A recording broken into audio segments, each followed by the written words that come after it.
ネードグラスについたレモネード夏のしずく眉をしかめてスパイネ揺れる君のフレスカートレモネード恋の火がついたらレモネード冷やしてあげるさ小粋な仕草グラスに踊る僕をうっとりさせるよ君は風はヒュルヒュルラプソディ君は気まぐれスイートレイディ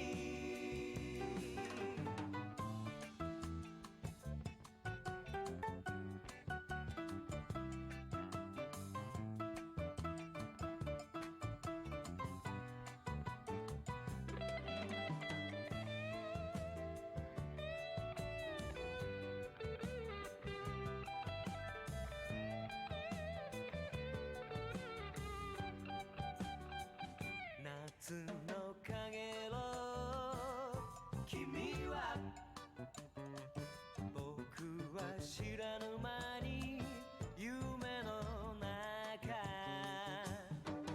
風はヒュルヒュルラプソディ君は気まぐれスイートレイディ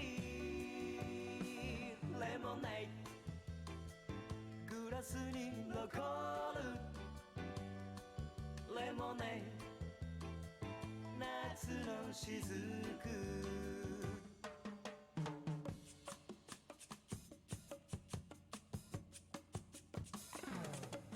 レモネードフレッシュレモネードレモネードフレッシュレモネードレモネードフレッシュレモネードレモネードフレッシュレモネードレモネードフレッシュレモネードレモネードフレッシュレモネードレモネードフレッシュレモネー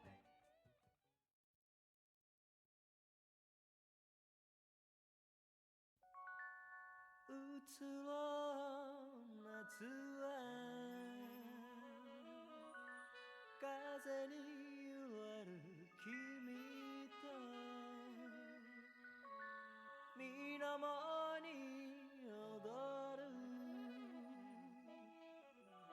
青い葉原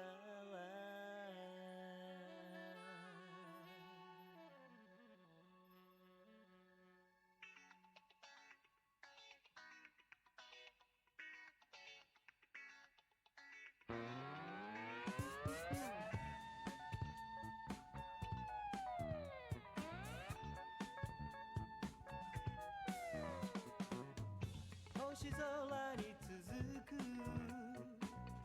夜のフリーウェイ君を乗せたまま空の彼方へとさざ波寄せる二人だけの浜で君を抱いたまま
What is going on, gamers? Hey, gamers!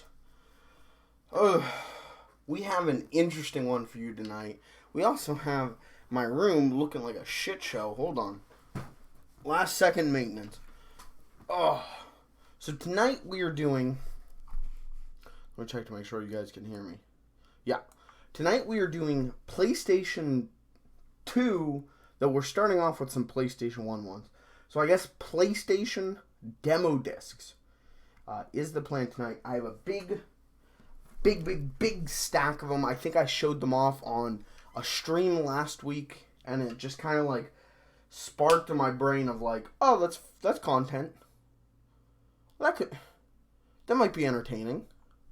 So I've had these for years and years, and all of them are from PlayStation Magazine, which I also have the corresponding magazines too, but they're in my closet. I don't really have a funny haha way of showing those off right now, but if you guys are interested in the actual magazine aspects of them, or of this, as well as the demo discs, suggest some ways that I could incorporate that. I also I don't know where to look this up. I mean, I guess I could just Google it, but is there an archive of PlayStation magazines online? I guess I could check archive.org. Because I have close to 100 PlayStation magazines, maybe, from, it seems like 2001 upwards, maybe even before that. These PlayStation 1 demo discs are dated 2000, and I just want to do my part to archive them. So, if you have any suggestions on how to do that, where to put them, anything like that, please let me know. Shoot me a tweet, shoot me an email. I check the email every day. I'm a Zoomer, so I'm always on Twitter. Please let me know how, or if I should be considering how to archive the magazines. Because game preservation is very important. And game journalism preservation is, I think, a fleeting thing.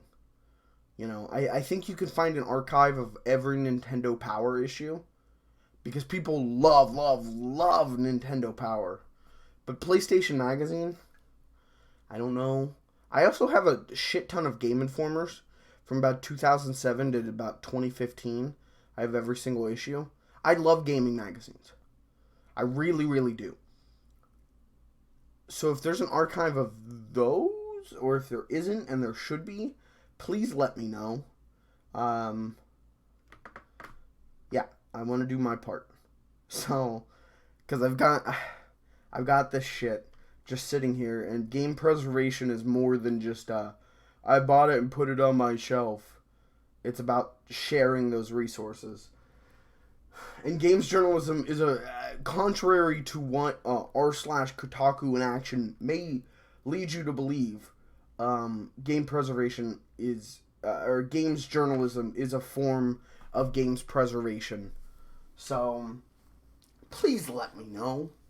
I need to know if I'm wasting my time, if I get into that or not. How are my buttons doing? They're looking a little off today. Okay. So we're going to be doing that. I've pulled a handful. We're going to go through them. We're not going to play every demo. We're going to play the ones that are interesting. But what I'm mostly hoping for is that we find some videos. Some of those good behind-the-scenes videos. On the PlayStation 1 ones, I don't think we will.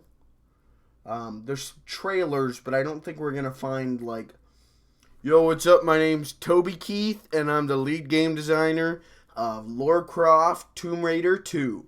And I'm going to tell you how you can unlock the Laura's expanding butt cheeks code. I don't think we're going to find anything like that. But we might. At least not on these PS1 ones. The PS2 ones, I think, are going to have more of that because they are PlayStation 2, which was a DVD player, and I think I've just got my suspicions. So we're gonna be doing that tonight. Unless there's any objections, chat.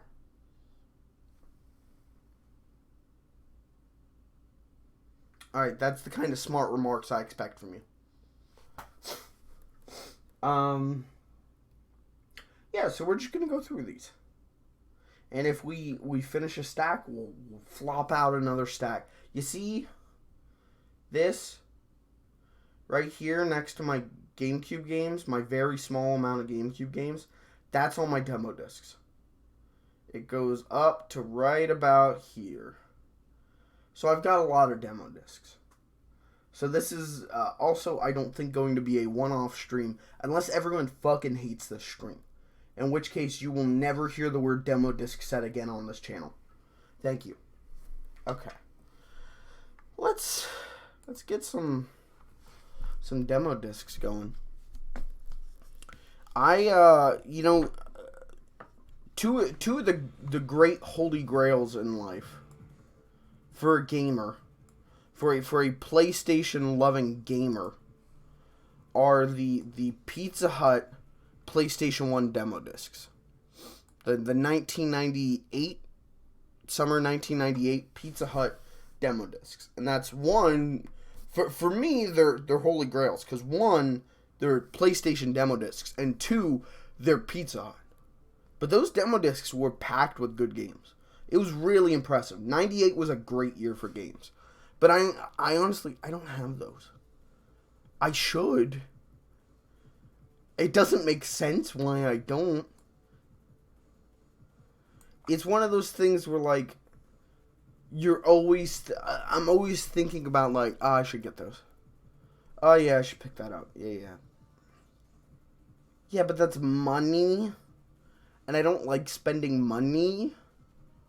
I like getting money, but I do not like spending money. So I don't do it. Simple as that. Okay. Let's play some demo discs. Hold on. Let me adjust the volume so I can hear it.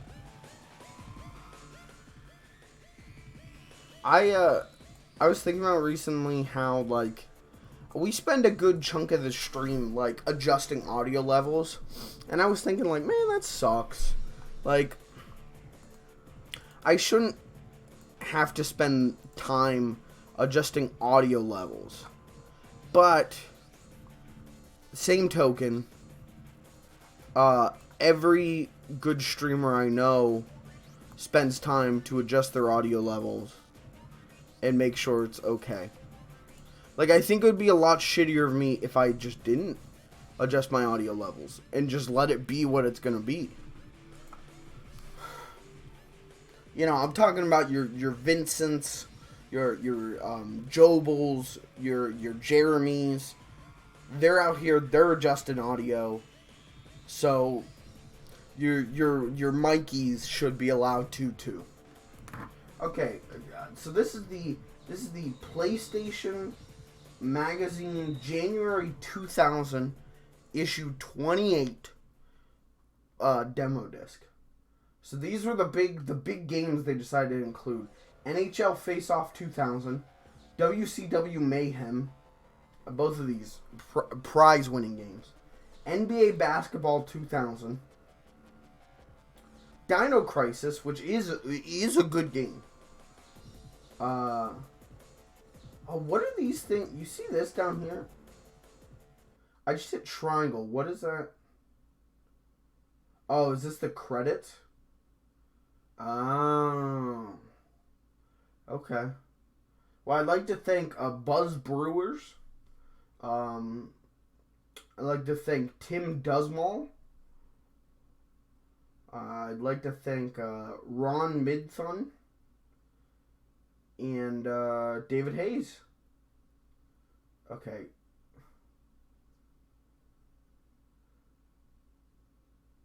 Wow, a lot of people worked on this. Well, you got to get your special thanks in there for the demo disc. Thanks to all these guys. Without you, we wouldn't have the emotional support to get through the demo disc. So, okay, so you got Dino Crisis. Good game. Really good game. Army Men Air Attack. You know, I don't know if it's a good game or not. I know the Army Men series is cursed. I know, like, none of those games reviewed well. But maybe time was kind to the Army Man franchise. Maybe they're hidden gems. You know, Earthbound didn't receive rave reviews whenever it first came out, I think. Maybe Army Men Air Attack is the Earthbound of the PlayStation 1.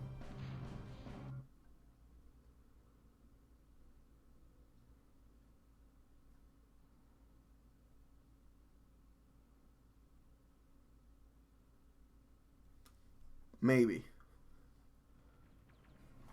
Alright.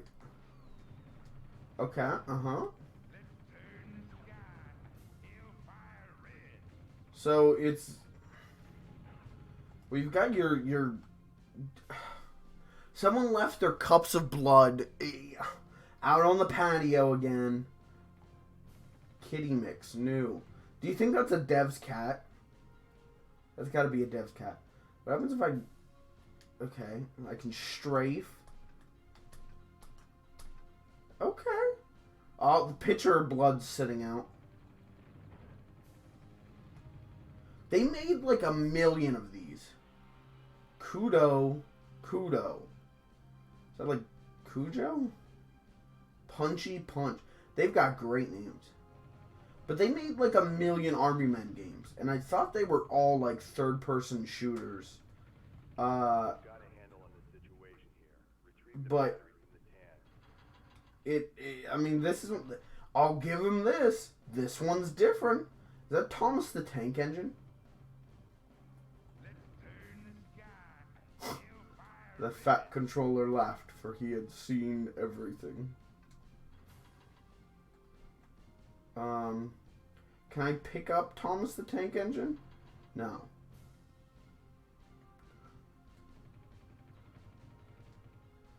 This honestly, I mean, this doesn't seem like it's gonna win any awards, but ad per se. Is that a giant? Is that Buck Bumble? He's dead. Wherever he was doesn't matter now. His blood is on our hands. That's the casualty of war, chat. Sometimes you win, sometimes you lose, but at the end of the day, giant bumblebees fucking die. And that's the real tragedy. Alright, can you die? There's also, I really like the, like, little tiny, the Toy Story aesthetic, if you will. The, I'm tiny, and a giant woman is gonna step on me. That's not. That's the horny tiny. That's the horny Toy Story aesthetic. I like the. Oh, I can pick up a flower. Can I drop this on guys? Hold on. Oh my god, that's actually cool. This game's not bad.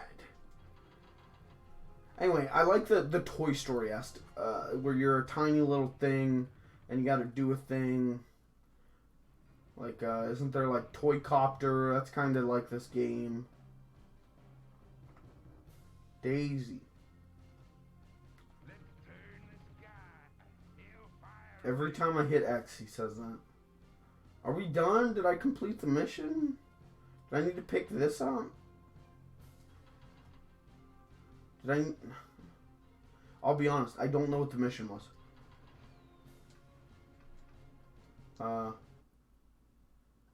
Well, Select did something. I think Select ended the demo.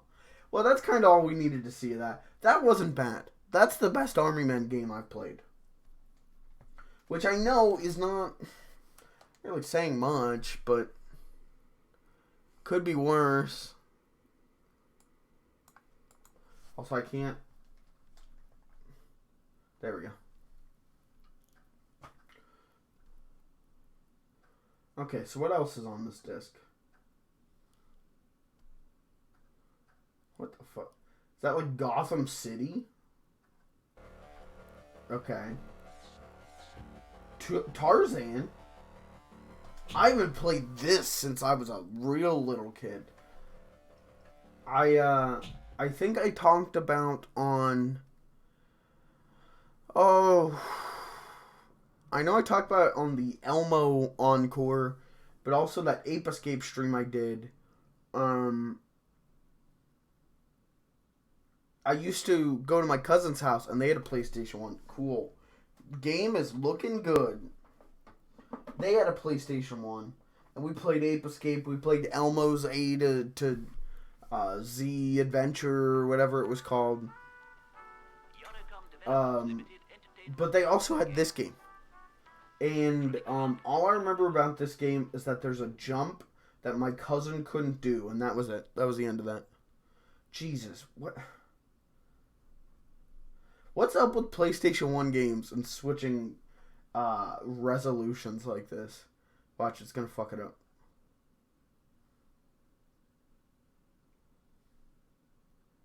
Oh, it won't even... Hello?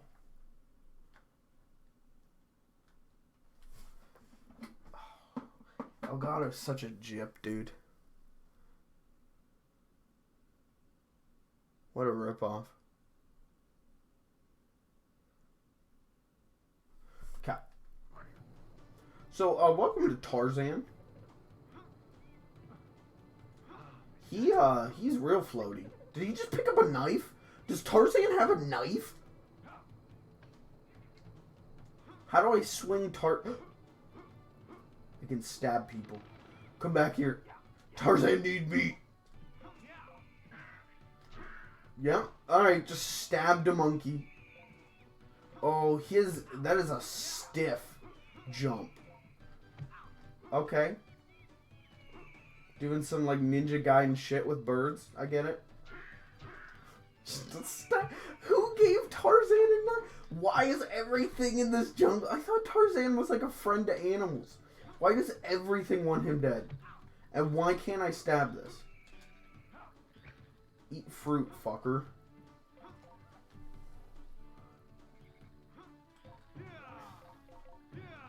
Is it playing Phil Collins music? It sounds like it. Stop.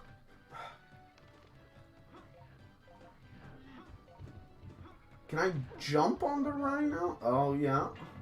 God, this is like bad Donkey Kong Country.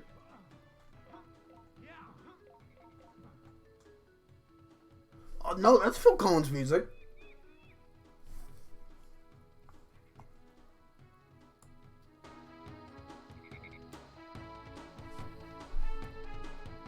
I don't know any of the lyrics. The only Phil Collins Tarzan songs I know is the one that's like "Son of a man on the way to your feet," and then what's the other one?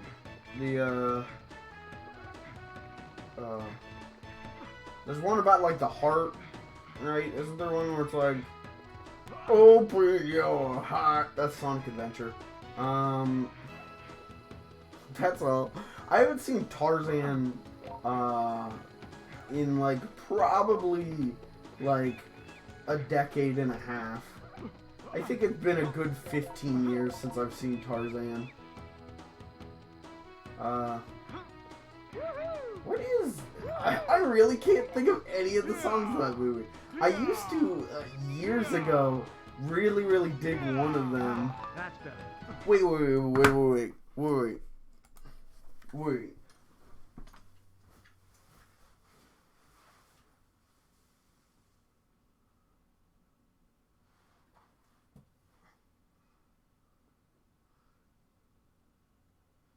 Come on, where is it?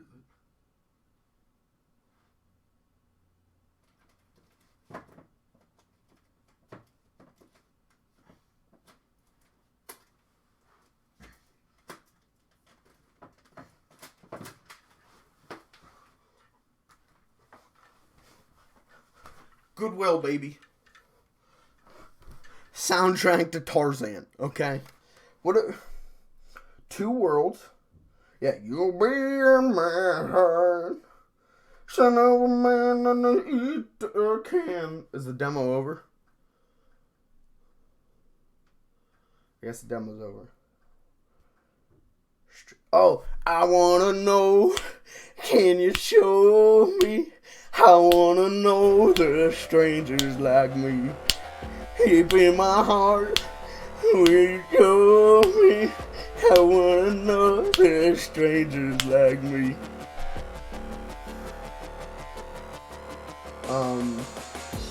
So on this, the tracks are listed from the movie, the classic songs, you know, and then under they're repeated, but this time it says Phil version. Now, I remember Phil Collins singing all the songs in that movie, except for the one where the Rosie O'Donnell monkey sings. So what are the Phil versions? I don't know, but soundtrack to Tarzan, run out to your local Circuit City and pick this one up. Bonafide classic. Okay, Tomb Raider, Last Revelation. We can try that. I don't like the Tomb Raider games. Which I know is like, as a PlayStation 1 fan, you should never... Oh, it's a video. As a PlayStation 1 fan, you should never say that. But... I think the tank controls are real rough, and not in a interesting Resident Evil way, but in a like, Jesus, the boobs on her. Like, game dev horny. Game dev real horny. She's walking and her arms are like that thick, and then her boobs are just like out to here. That looks like it controls terribly. That does not look good. But I just never thought these games controlled well. And so I just never enjoyed them. That looks terrible. I kind of want to play this one. Those driving sections look abhorrent. But I think it's one of those games where, like, I don't even know if it was popular when it came out. Tomb Raider 1 sure was. And I would even go so far to say, like, maybe Tomb Raider 2. But were the rest of those games popular? Like, I feel like everyone just got sick of playing the same thing. Because they're all just kind of the same game. And so I feel like it was the same game over and over again. And people only bought them because a boob. I like a boob. Please, Laura, show me a boobie. I'm a sad man. Please show me your boobie. I don't know. Oh, an international track and field. Now, is this a demo or are we going to get to see the trailer? This is the trailer. Nice. Look at that compression. Chad, don't you wish the string could look like that? Nice. I would play this. Do I own this? Maybe.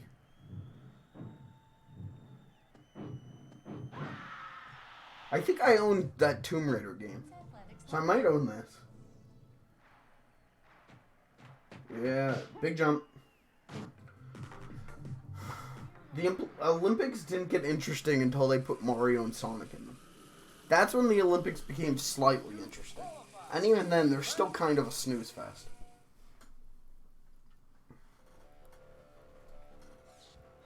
Okay, and that's it. There's really nothing else. But that was, you bought your issue for the month. You got a comic, or you got a magazine and a demo disc. That's a good deal. Okay. Let's move on to... I'm not sure what issue this is going to be, actually. Let's see. And before anyone dies inside, these are going in cases. Look.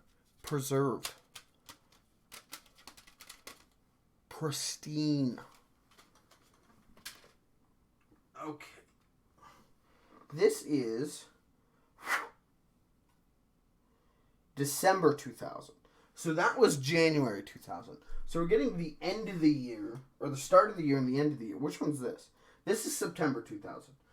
I guess we'll do this one first then. Let's do September 2000, and then we'll kind of see how 2000 rounded out. As because the PlayStation launched, like, I'm pretty sure that was December 2000. Or that holiday season, right, was the PlayStation 2. So, in theory, we're going to get to see some PlayStation 2 info. We're going to get to see some PlayStation 2 emotion engine type shit. We're going to get to see the Matrix playing on the PlayStation 2. I've heard that everyone bought a PlayStation 2 for the DVD player so that they could watch the Matrix. Okay. My PlayStation 2 just reset itself.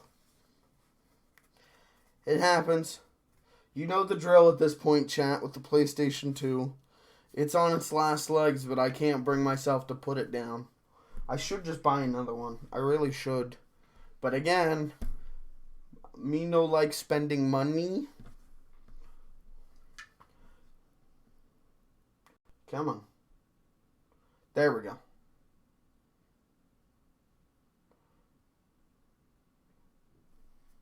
Okay, a lot of fish. Do you have any audio?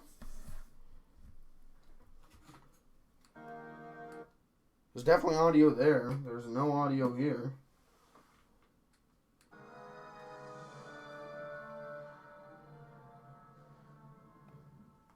Why are these animations... The last one, you guys didn't get to see it because I booted up before the stream.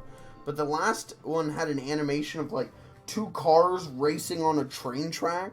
This one's got, like, discovering the lost city of Atlantis and a submarine blowing it up to receive your PlayStation Demo Disc. That's a lot of effort. Good on them for putting that much effort into this.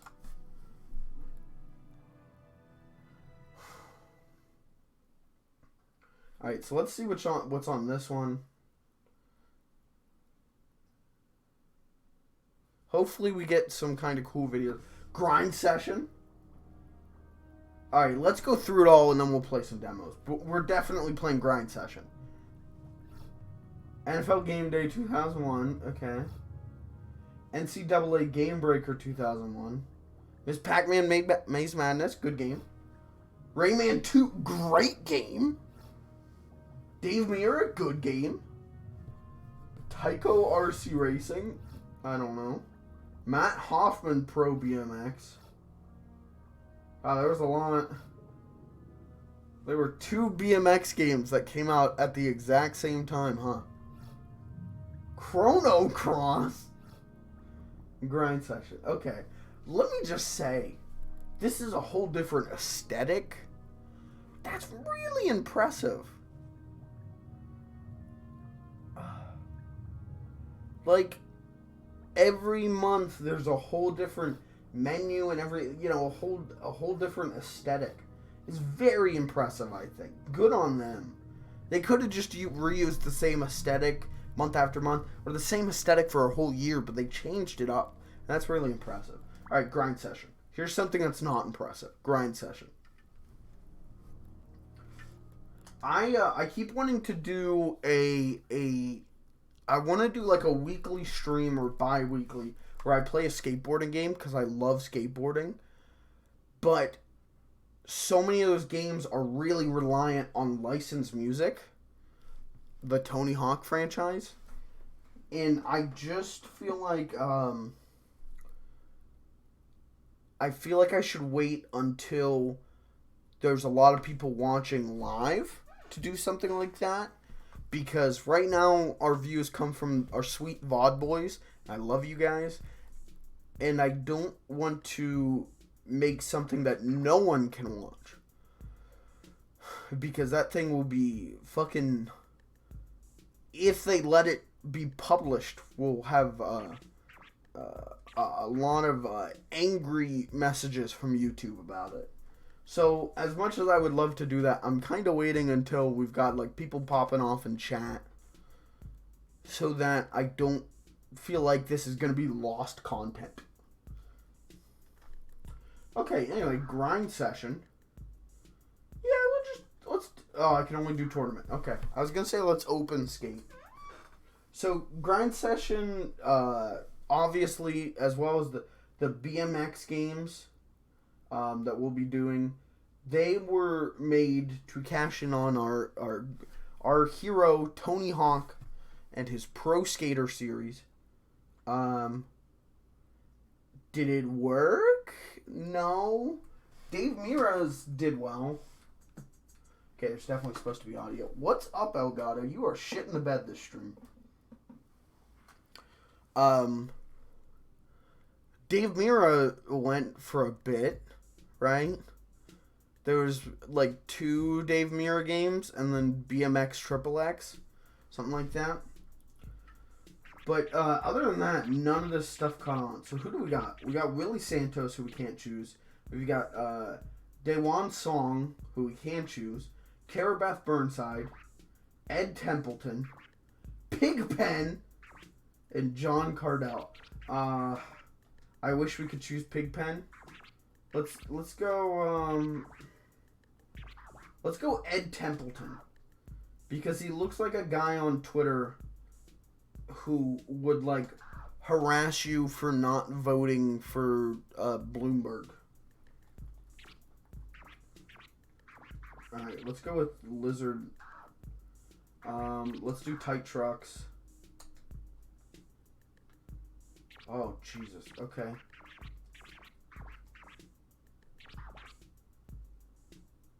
Okay, so you can do stage 1 and 4. There's... I mean, the Tony Hawk demo on the Pizza Hut demo discs, right? That was only the first level, but that was like a huge thing, right? Like, so maybe one level is all I don't remember what it's called. What is the name of this game called? Alzheimer's. Was it free open grind? Free grind? You know. Maybe one level is all it'll take to impress me. It definitely feels like Tony Hawk. It definitely looks almost like Tony Hawk.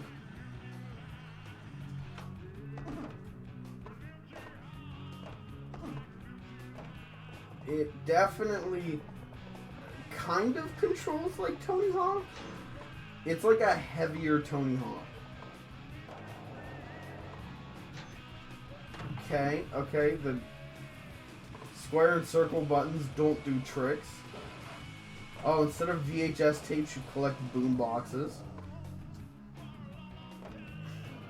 Right. Well, I can do 360 heel flips. So hopefully that's enough. I mean, so the thing with Tony Hawk is like, it was all about that speed, right? You get such a ludicrous speed doing tricks. Do we have to like unlock tricks? This is all the tricks we can do. Okay. And why aren't they working? Am I just... Guys, am I bad at open free grind? Okay. It just does not feel as good. Sorry to any devs of this game. That's it. That's the whole. Okay. No, that's good. It just.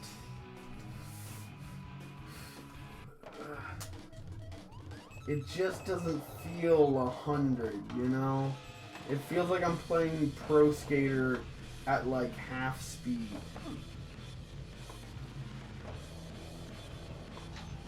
I don't know if it's like animation on the tricks just take longer, but like there I like hit 100 buttons and he's like not doing those tricks. Okay. This stage is just full of surprises.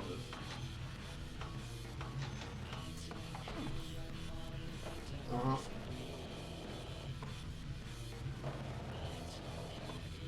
What's the one... Isn't there one, like, published... one? Isn't it, like... Something magazine presents, like... What is it? Isn't it like Thrasher magazine presents like cool skate boys? Like what is it? I don't even remember what it's called, but it's like it came out like right before or right around Tony Hawk, and it's like trying to be a more realistic skating game, and it's just like not. It's interesting for feeling like a different skating game, you know, like a different type than what we're used to, but it's still like not great.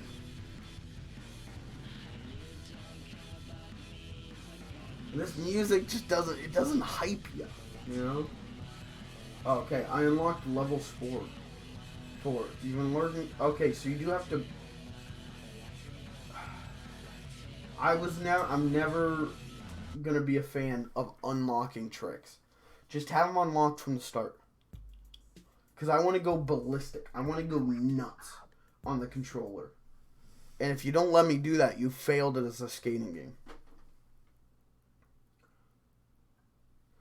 Oh, come on.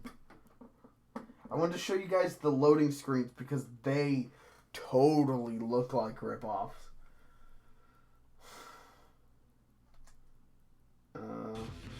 Okay.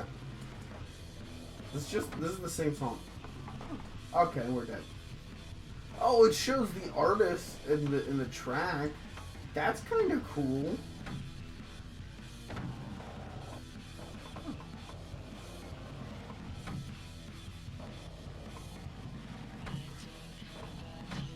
Guys, rush out and go get your Ford Rangers, your Canadian Ford Rangers.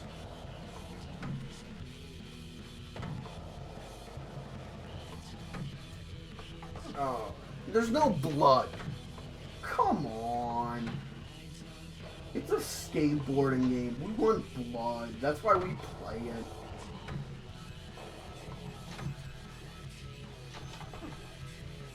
Correct me if I'm wrong, but isn't the camera in Tony Hawk a little bit faster on the down whenever you come off of this, so that you can kind of see where you're going? I might be wrong on that. It might just be my pro Tony Hawk back bias. Which, let's be honest, everyone has. When I make any decision, my first thought is, yeah, is Tony Hawk an option though? You know, political candidates, Smash Brothers characters, what bread I'm buying at the store.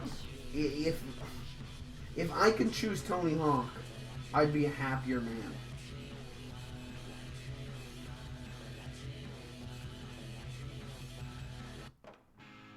Oh, this is the vert challenge. Points are awarded while in the half pipe and bowl area. Okay. Am I well, I'm not doing the worst, but I'm not as good as Santos. Okay, let's go.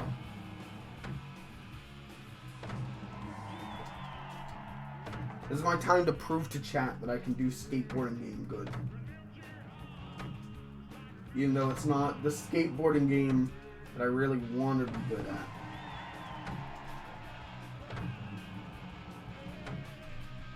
Oh, my legs! Okay, somehow I didn't die from that.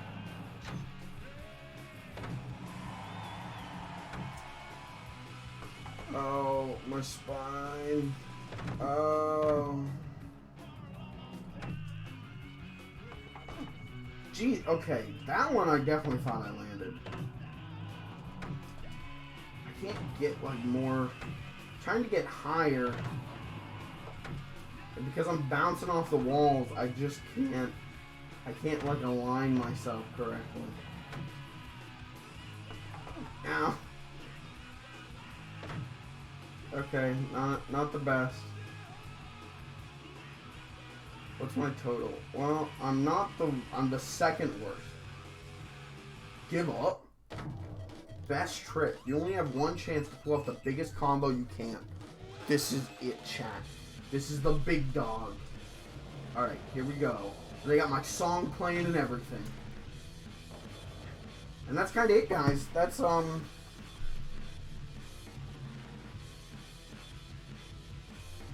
pretty good. Okay. That's enough of free grind, open grind.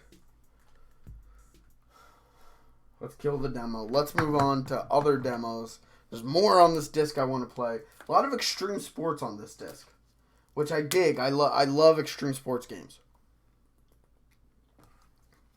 That was honestly the plan for streams, was extreme sports games. But so many of them are just laced with copyrighted music. Miss Pac-Man Maze Madness, not going to play the demo of, but that's a great game. Whenever I first started getting into PlayStation 1 collecting, this game showed up everywhere. And I was really glad that it was one of the first games I got, because it's good. It's a really good game. Rayman 2.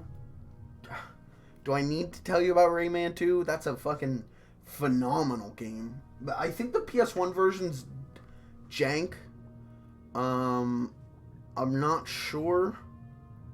Maybe the N64 version's jank. One of them's really jank. But I played,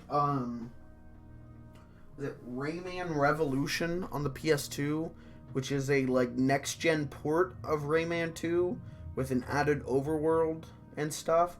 That's what I played, and that game, magnifico. Very good. Okay, so let's do some Dave Mirra. Now, Dave Mirra, we'll see which BMX game's the best. But by my recollection, Dave Mirra's BMX is pretty alright. And I did not know until recently that Dave Mirra committed suicide recently, which is really fucking sad. I mean, I don't know Dave Mirra's life. I know nothing about Dave Mirra outside of this game. But it's still really sad. He was a cool guy to a lot of people. Do I get to play this, or are we just watching this?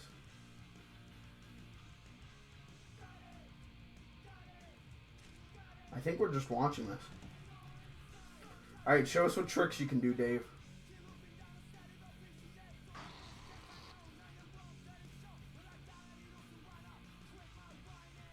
The game looks like Tony Hawk's Pro Skater, but on a bike. Which is, like, good. I mean, Tony Hawk good. So, how could this be bad? Do I get to play it, though? I do. Set in rural Pennsylvania. Hey. Local.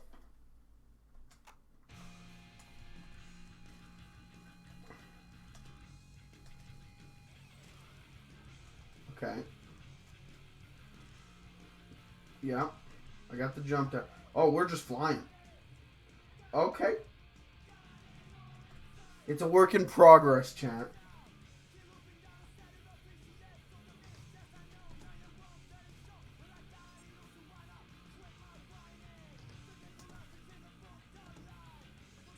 Okay. How do I pick up more speed, though? Oh, it's got Ragdoll.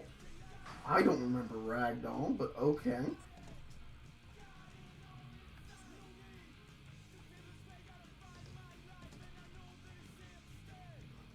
Hey, we're doing alright.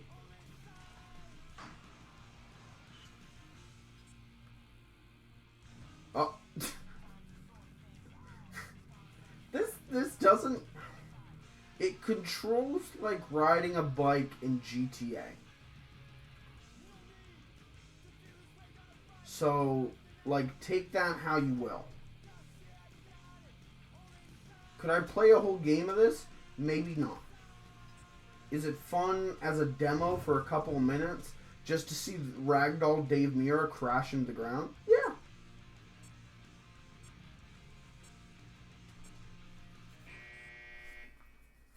Okay.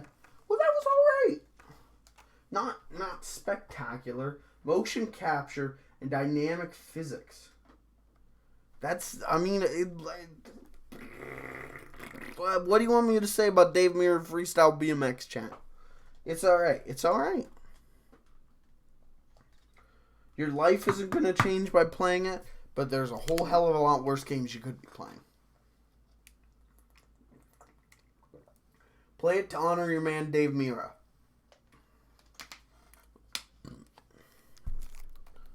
Okay, so then what's... Take RC Racing, who cares? Let's see, is Matt Hoffman's Pro BMX better? This is just a video.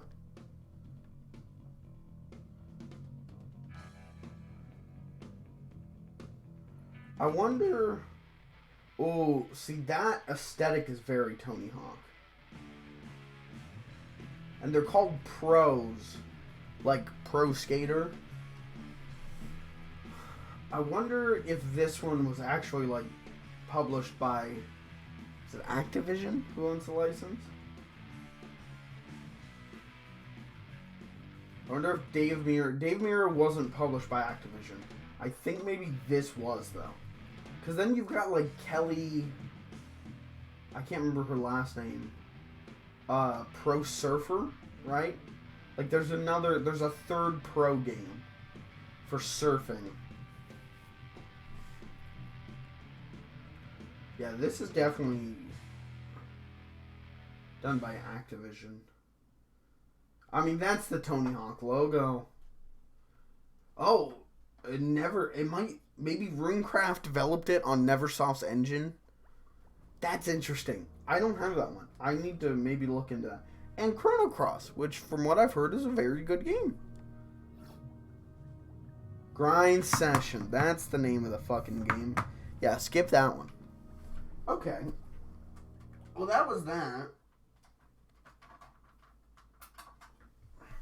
Now let's see what the end of 2000 brought for the PlayStation.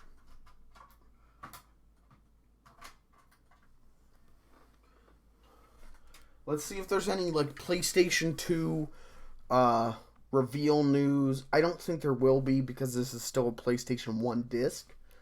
But maybe there'll be like hey, next month we're switching to PlayStation 2 discs. Which would be interesting.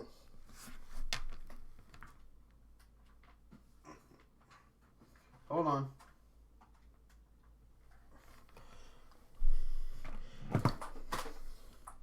Don't worry about it. It could be interesting. There also could just be nothing on this disc because now the PlayStation 2's out. And so all the good PlayStation 1 games are gone. And now it's only licensed games. That's a very real possibility.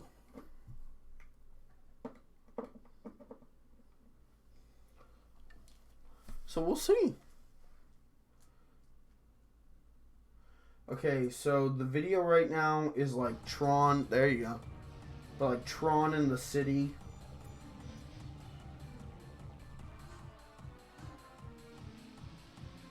Who do you think's gonna win, chat? Yellow or blue? I'm putting my money on blue. Blue's our boy. Ooh, there. Hand over $50.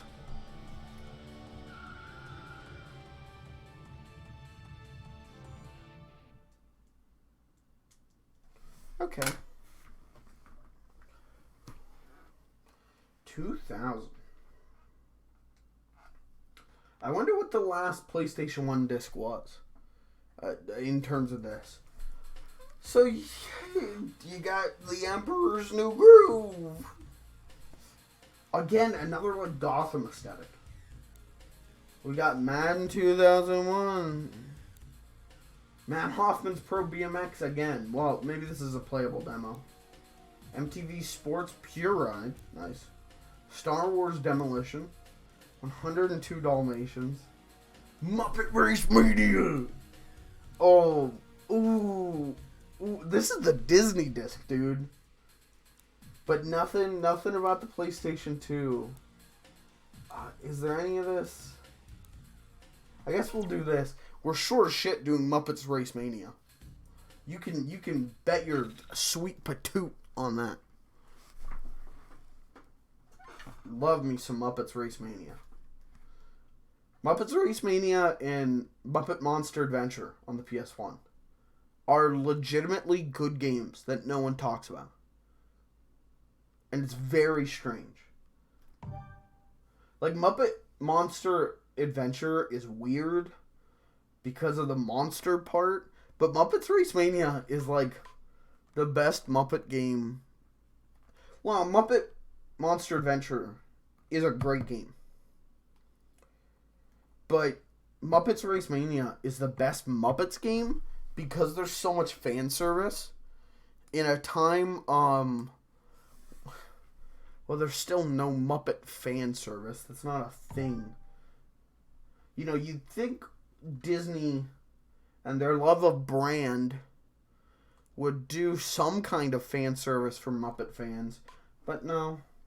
Okay, so we've got, of course, Matt Hoffman, Mike Esclamada, Milla, Joe Butcher Kowalski, Rick Thorne, good picture, Dennis McCoy, Kevin Robinson. Okay, let's do the man himself. You know, they always say, if you're playing Tony Hawk's Pro Skater, you pick Tony. Why would you want to play as Bob Burnquist? And I agree. Fuck Bob Burnquist. Bob Burnquist. I like him. He's alright. Don't harass the man. Yeah. Hey, this is Tony Hawk's Pro Skater on a bike. You see how much faster it moves than what was that, Grind Time? I already figured out what that game was called again. Grind Style? Okay. There's no music. But that's probably because they didn't want to pay to have music on the demo. But this feels like Tony Hawk. And I mean that in the best way possible. Like, it also looks like he's wearing a Homestar Runner shirt. So if someone could give me confirmation whether Matt Hoffman was a Homestar Runner fan or not, that'd be great. How do I get out of here? Let me out. Please. I want to go somewhere else. I can't get out. There we go. Ow. So what do you pick up in this instead of VHS tapes? Do you pick up like baseball cards to put like in your bicycle spokes, or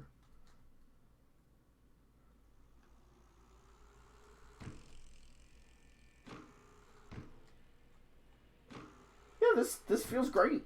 This is definitely the better BMX game. Sorry, Dave Mira. BMX Triple X is no, it's not cool. It's not even good. You didn't even put your name on it. Well, it definitely caught on more than Matt Hoffman's. Oh? Is that the demo? Oh, okay, we get more. It's just gonna keep going. This has a very much feels like Warehouse from whoa. This feels like Warehouse from Tony Hawk's Pro Skater 1. Which is cool, because that's maybe the best first level in any game ever. But, I have nothing to say about this. I'll be honest. It's good. So I've got nothing to say about it. Funny man can't do funny when game good. Streamer, please be funny today. Can't. I'm playing a good game. Sorry. Guess you'll have to go watch a Jeremy stream. Clayton. Can I get in that? Oh. Woo! Whee! Yay! Oh, my spine.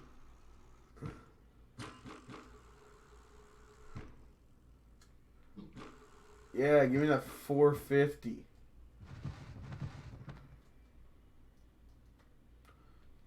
I mean, do I need the shoulder button? No, it's just Tony Hawk. If you like Pro Skater on the PS1 and you're looking for more Tony Hawk style gameplay, it's here. But now this makes me want to check out.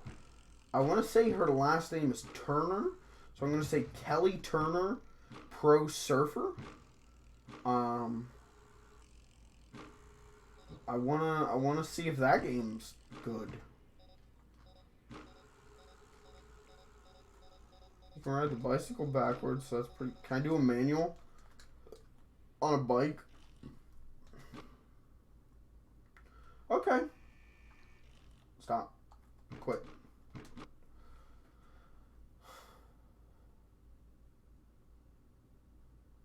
Yeah, that was alright. That was good. The most authentic BMX gaming experience. Create your own BMX course. Okay. Dude, you can vert. We got any verters in chat tonight? Any verts? Anyone out there getting vert tonight? 90s slang's cool. Because you could go to a house party. You could go to your cousin Blumpo's house party and walk up to the doorman and go, "Hey, I want to get vert tonight." And the doorman would be like, "Hell yeah, we're going to get vert tonight, brother." And it was badass, dude.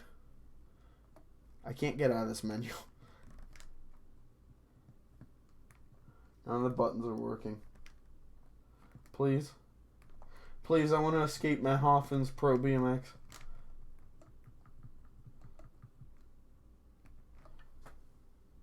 Do I really have to reset the whole console?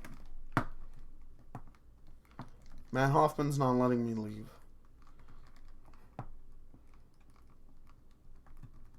Bro, you didn't get vert enough. You gotta keep playing the demo.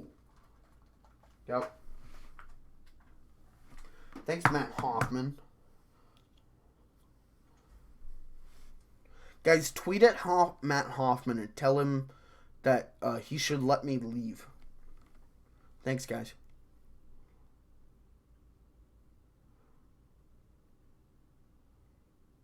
It's loading. Oh, hello. Okay, so what? Are we doing Muppets Race Mania?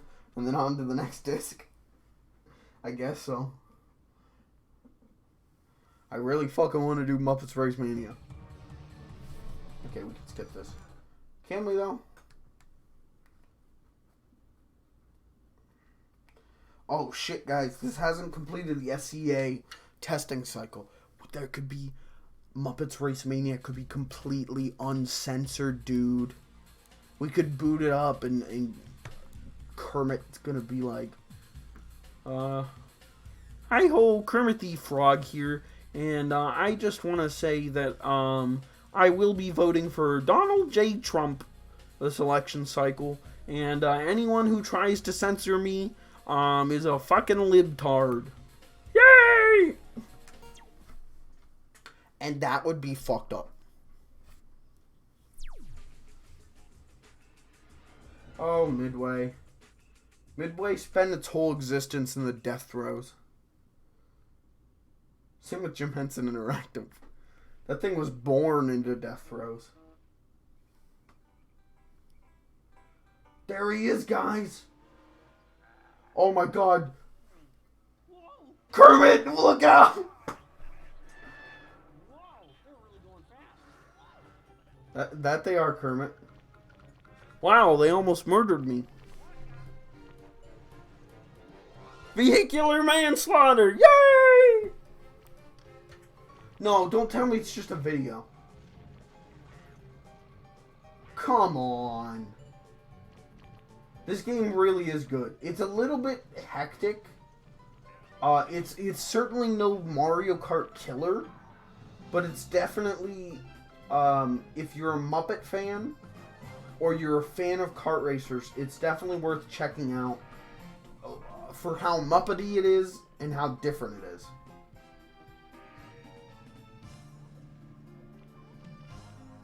Are they? I guess that is the Muppet Show theme.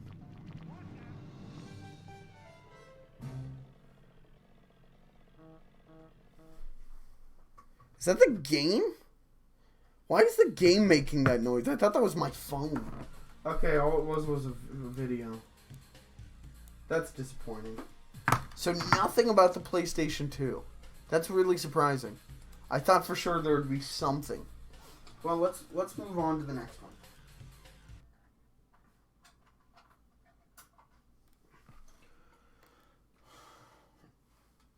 Okay.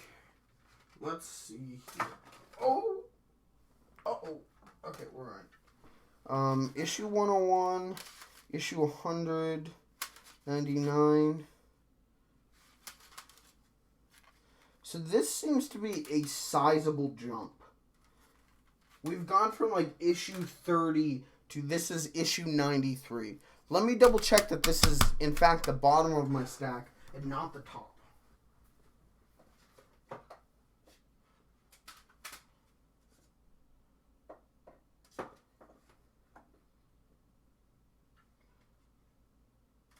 Oh.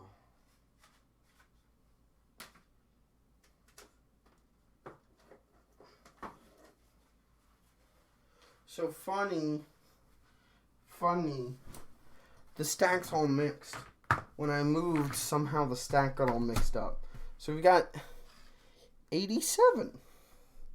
74. Not in cases. In fact, there's a lot not in cases. Great. Okay. 92. Well, this one's 93. Nice of you to meet. 80. Jesus. 72.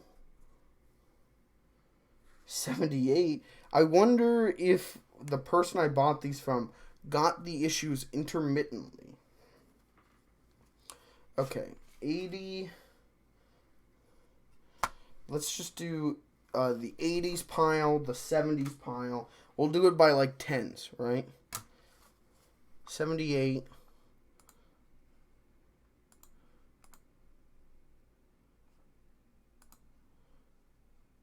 Hold on.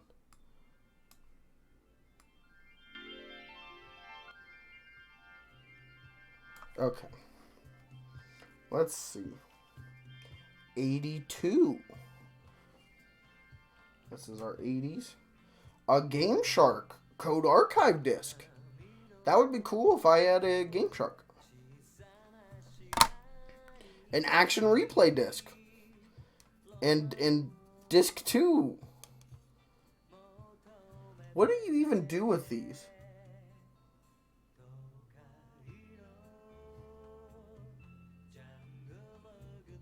Actually, though, what do you do with these?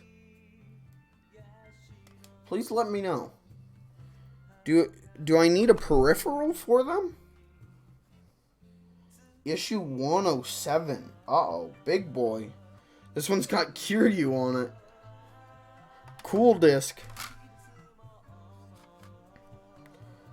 81. 102. 103. 104. 106. 66. What the?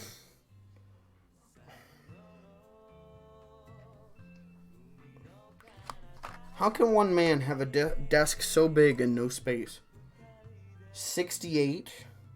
69. 70. 79. 88. Where's my 80s?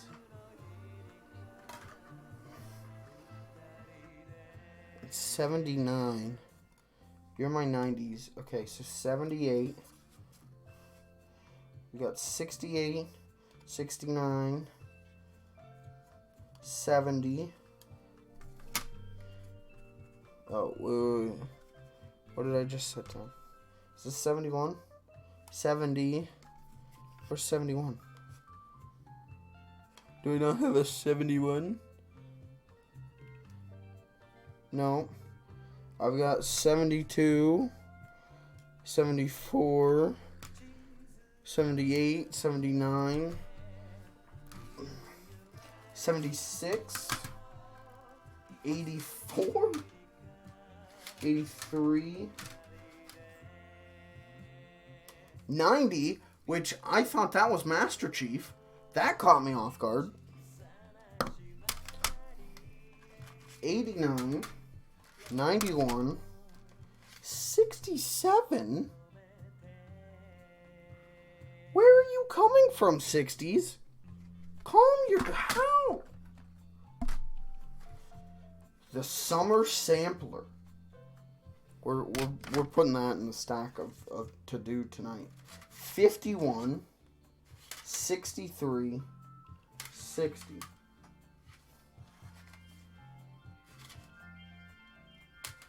Okay, and this...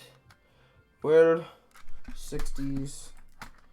And the 50s, and then this is my, these ones are in the hundreds, right? 101, 100, 99, and 94, yeah. Okay, so what's our earliest back? 50s, right?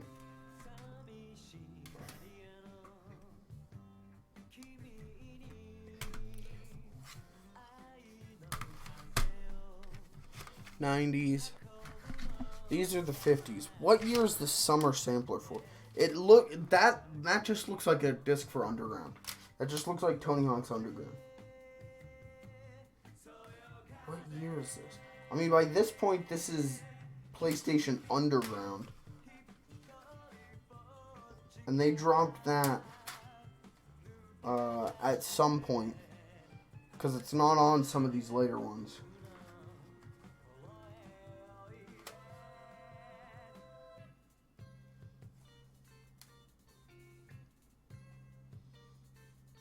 (2002). You guys want to check it out? Let's see. What was the Summer Sampler for 2002? Now at this point, these are proper PlayStation 2 discs.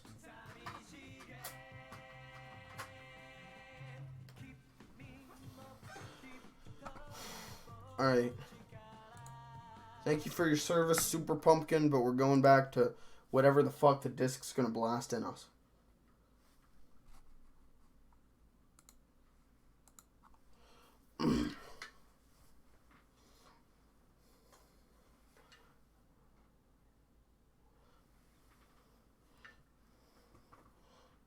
So yeah, I have the corresponding magazines for at least all of these, plus a lot.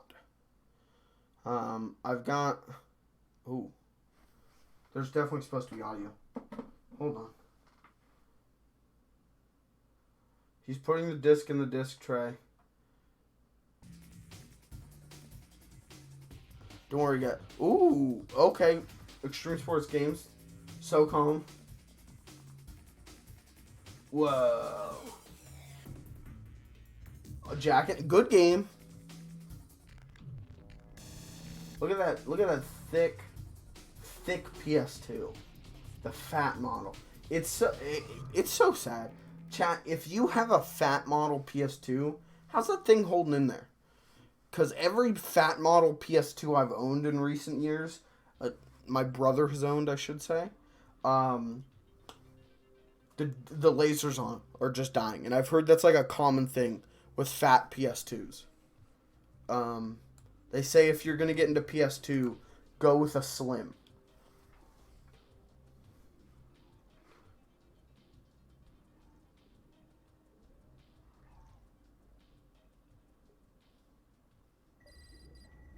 Ooh. Okay, we got behind the scenes videos. The download station. This is what I was excited about. What's in the download station? What kind of cool things can we download to a memory card? State of emergency, all characters and levels unlocked. Victorious boxers. All fights in story mode completed. State of... Oh, that's it. Okay, well, I don't have either of those games, so I don't care. But this was always cool. I love this. Downloading shit to your memory card. Okay, so we got bulletins. Cool moves. The vault. There's a lot. This is such a jump up. Alright, let's check out the bulletins.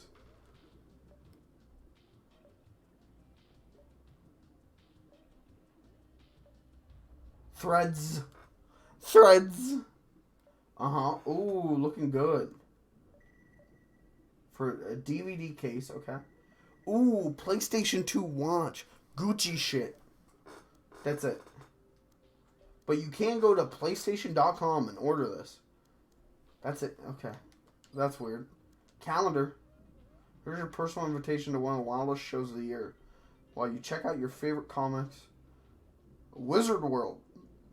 In Chicago, July 7th, 5th through the 7th. Check it out, guys. I will be there. Credits. Let's get a big shout out to Lisa Lunger. Big shout out to Lisa Lunger.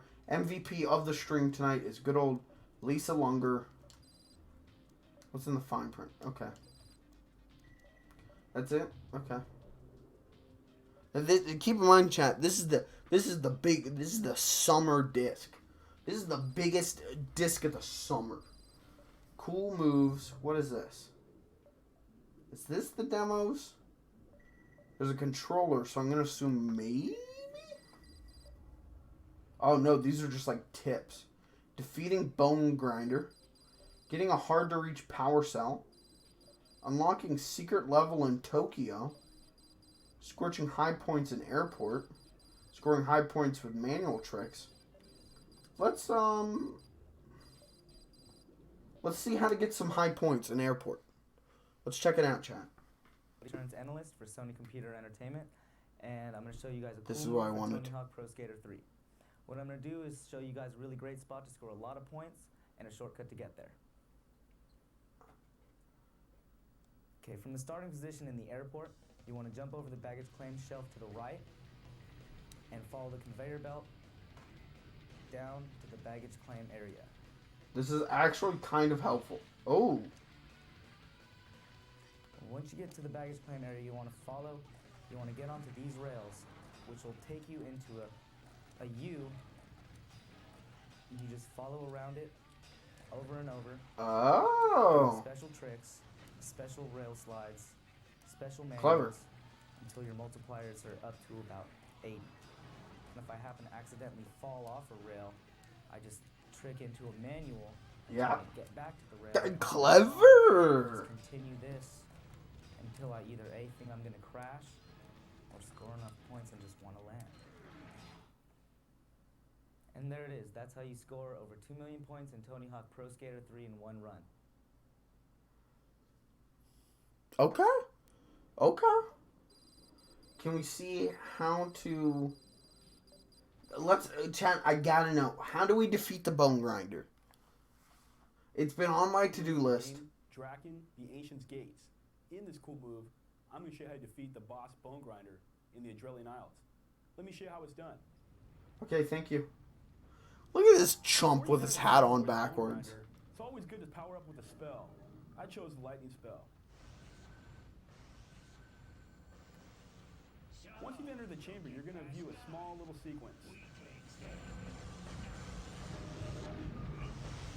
Bone Grinder is going to be impervious to all of your attacks. The trick here is to destroy all 3 of the crystals in the statues that are powering up with lightning. Right. Target onto the crystals and use your spells on them to destroy them.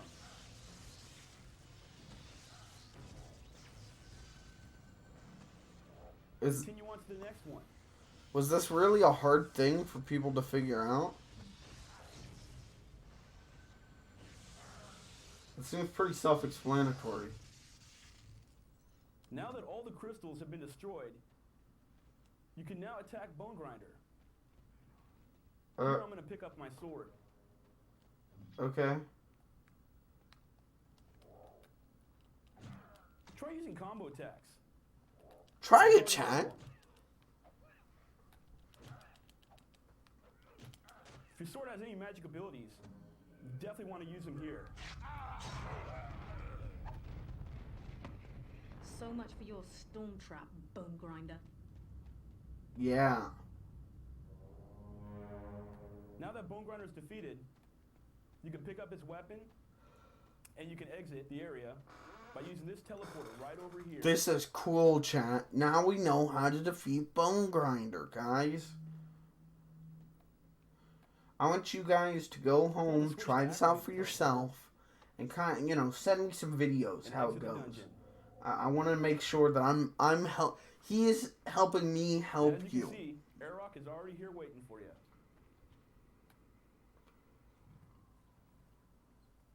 And that's how it's done.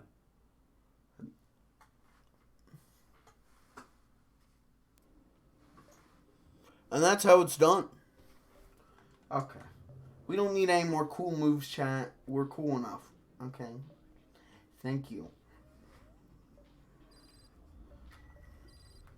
The vault then has to be the demos. What demos are on the disc? Let's check it out.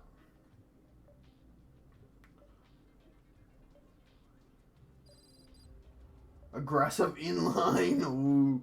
Ooh. Knockout Kings. Tiger Ones. Star Wars Jedi Starfighter. Horny Game. Whenever I was a kid, I almost bought Mr. Mosquito. It was used at GameStop, and I thought Mr. Mosquito looked very cute. But I decided not to. Instead, I bought Crash Bandicoot: The Wrath of Cortex, which is not a good game, but it would have saved me from the horny hellhole that is Mr. Mosquito. An Army Men RTS. World of Outlaws. Fireblade. Skygunner. The Marker Cry. There's a lot on here. Okay. Fine. Let's get horny, chat. Let's get real horny.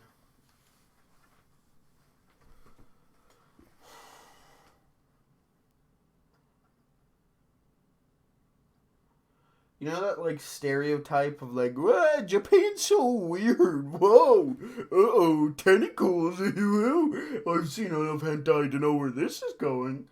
Mr. Mosquito is a byproduct of the products that created that stupid stereotype.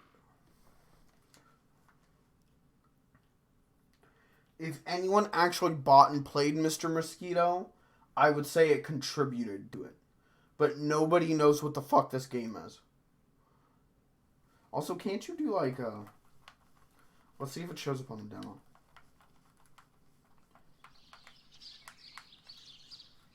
I guess it doesn't work on the demo. If you rotate your sticks really fast. Welcome to the home of the Yamada family. It's summer. Do you like summer? It feels like a Dreamcast game. Summer drives people crazy. But a real horny and Dreamcast makes game. them commit terrible acts.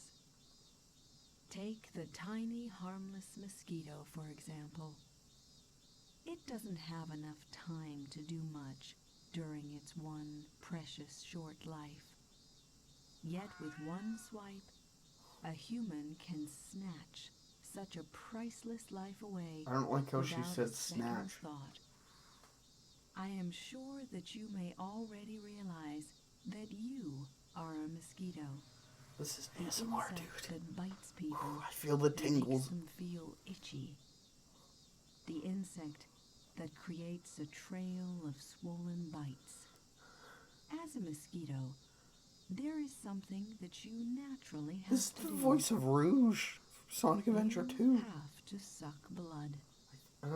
You must suck and store away as much human blood as possible in order to survive the winter and see another spring. However, blood sucking is accompanied with much danger. It may come as a surprise to you, but you're not welcome in the Yamada family home. Why on earth not? Because you make people feel itchy. Bear in mind that they will go to great lengths to protect themselves from you. Nevertheless, please enjoy your summer of blood-sucking. Thank you. I don't know whether to jerk off or to cry.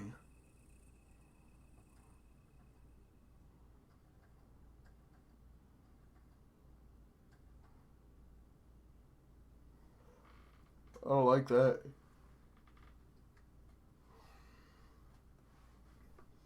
Well, anyway, that's kind of Mr. Mosquito's whole MO. It's just horny and terrifying. You know how I said earlier I liked things from the Toy Story little tiny perspective? I do, but this game is that on the horny level. This is the fetish game. Only this game is about sucking blood, which is another fetish. Out of teenage girls, which is illegal. Alright, chat. What's the suck button? Not that. Not that. Not that. Wish there was something fun to do. Oh, feet. Ugh. How do I suck, chat? I didn't read the instructions. What's my suck button?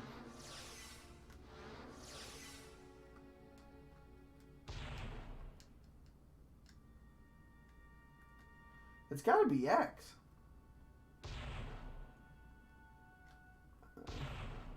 Chat, I can't. I'm trying to suck that sweet nectar from her toes. Do I have to go to like certain? Did I hit it? No.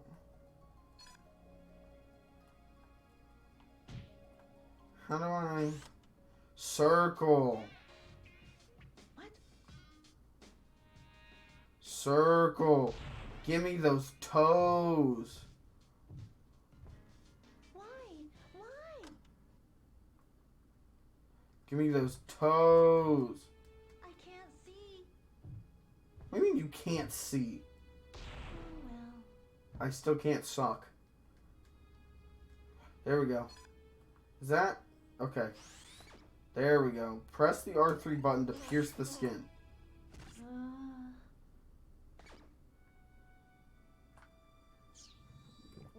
I'm rotating.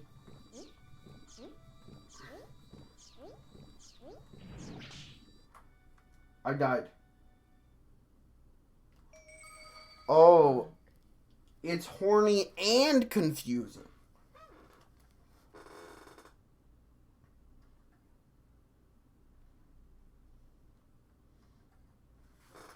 I just wanted to suck some toes.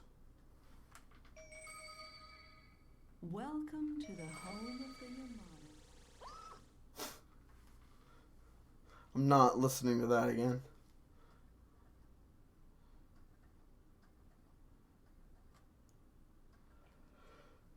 Okay, hopefully this time we can suck.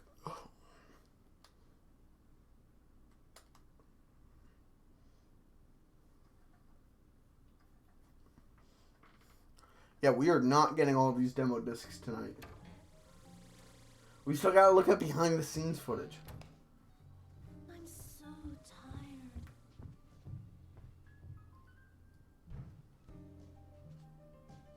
Okay.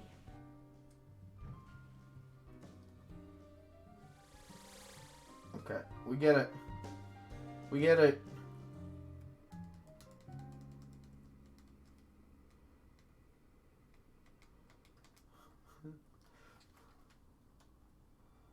Okay. Let's turn the radio on. Oh, my PS2 died. The PlayStation saved us from the horniness. Thank you, PlayStation. We're not worthy. Well, that's all we're going to do with Mr. Mosquito. But we've got more to check out on this disc. There's, issue 1 of 6 just has Lightning McQueen on it. So we gotta get to that one. From what I've heard, Cars the video game is a great experience if you're a Cars fan. Which, funny enough, I'm not. Come on, skip it. We've seen it all before.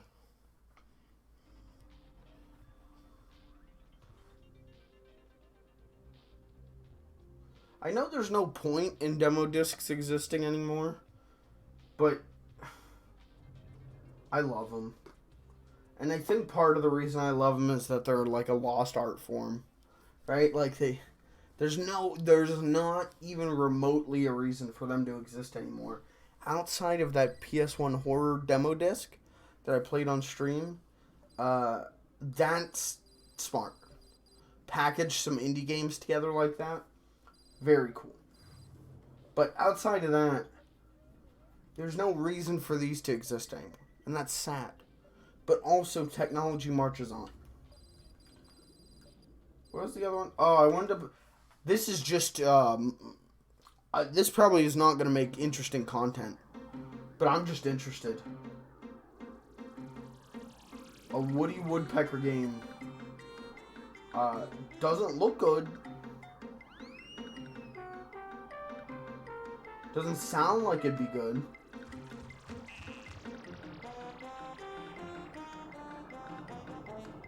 Yeah, definitely doesn't look good. Oh, did you see how floaty that jump was? Maybe I'm wrong. Maybe this is a hidden gem.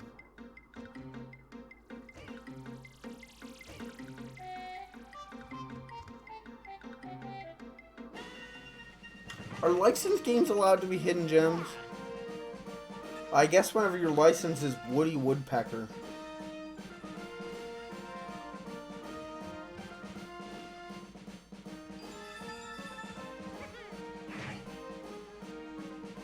There's not a lot going on here, and none of it looks fun.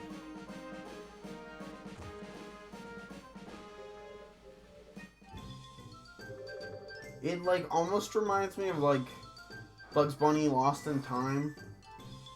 But if the graphics were really bad, and that game was a PS1 game.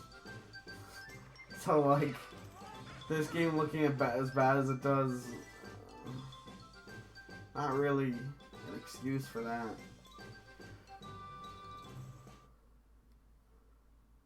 Okay, so that was just a trailer. Okay. Well, let's check out what I came here to check out. Let's see if we can find some cool behind the scenes videos.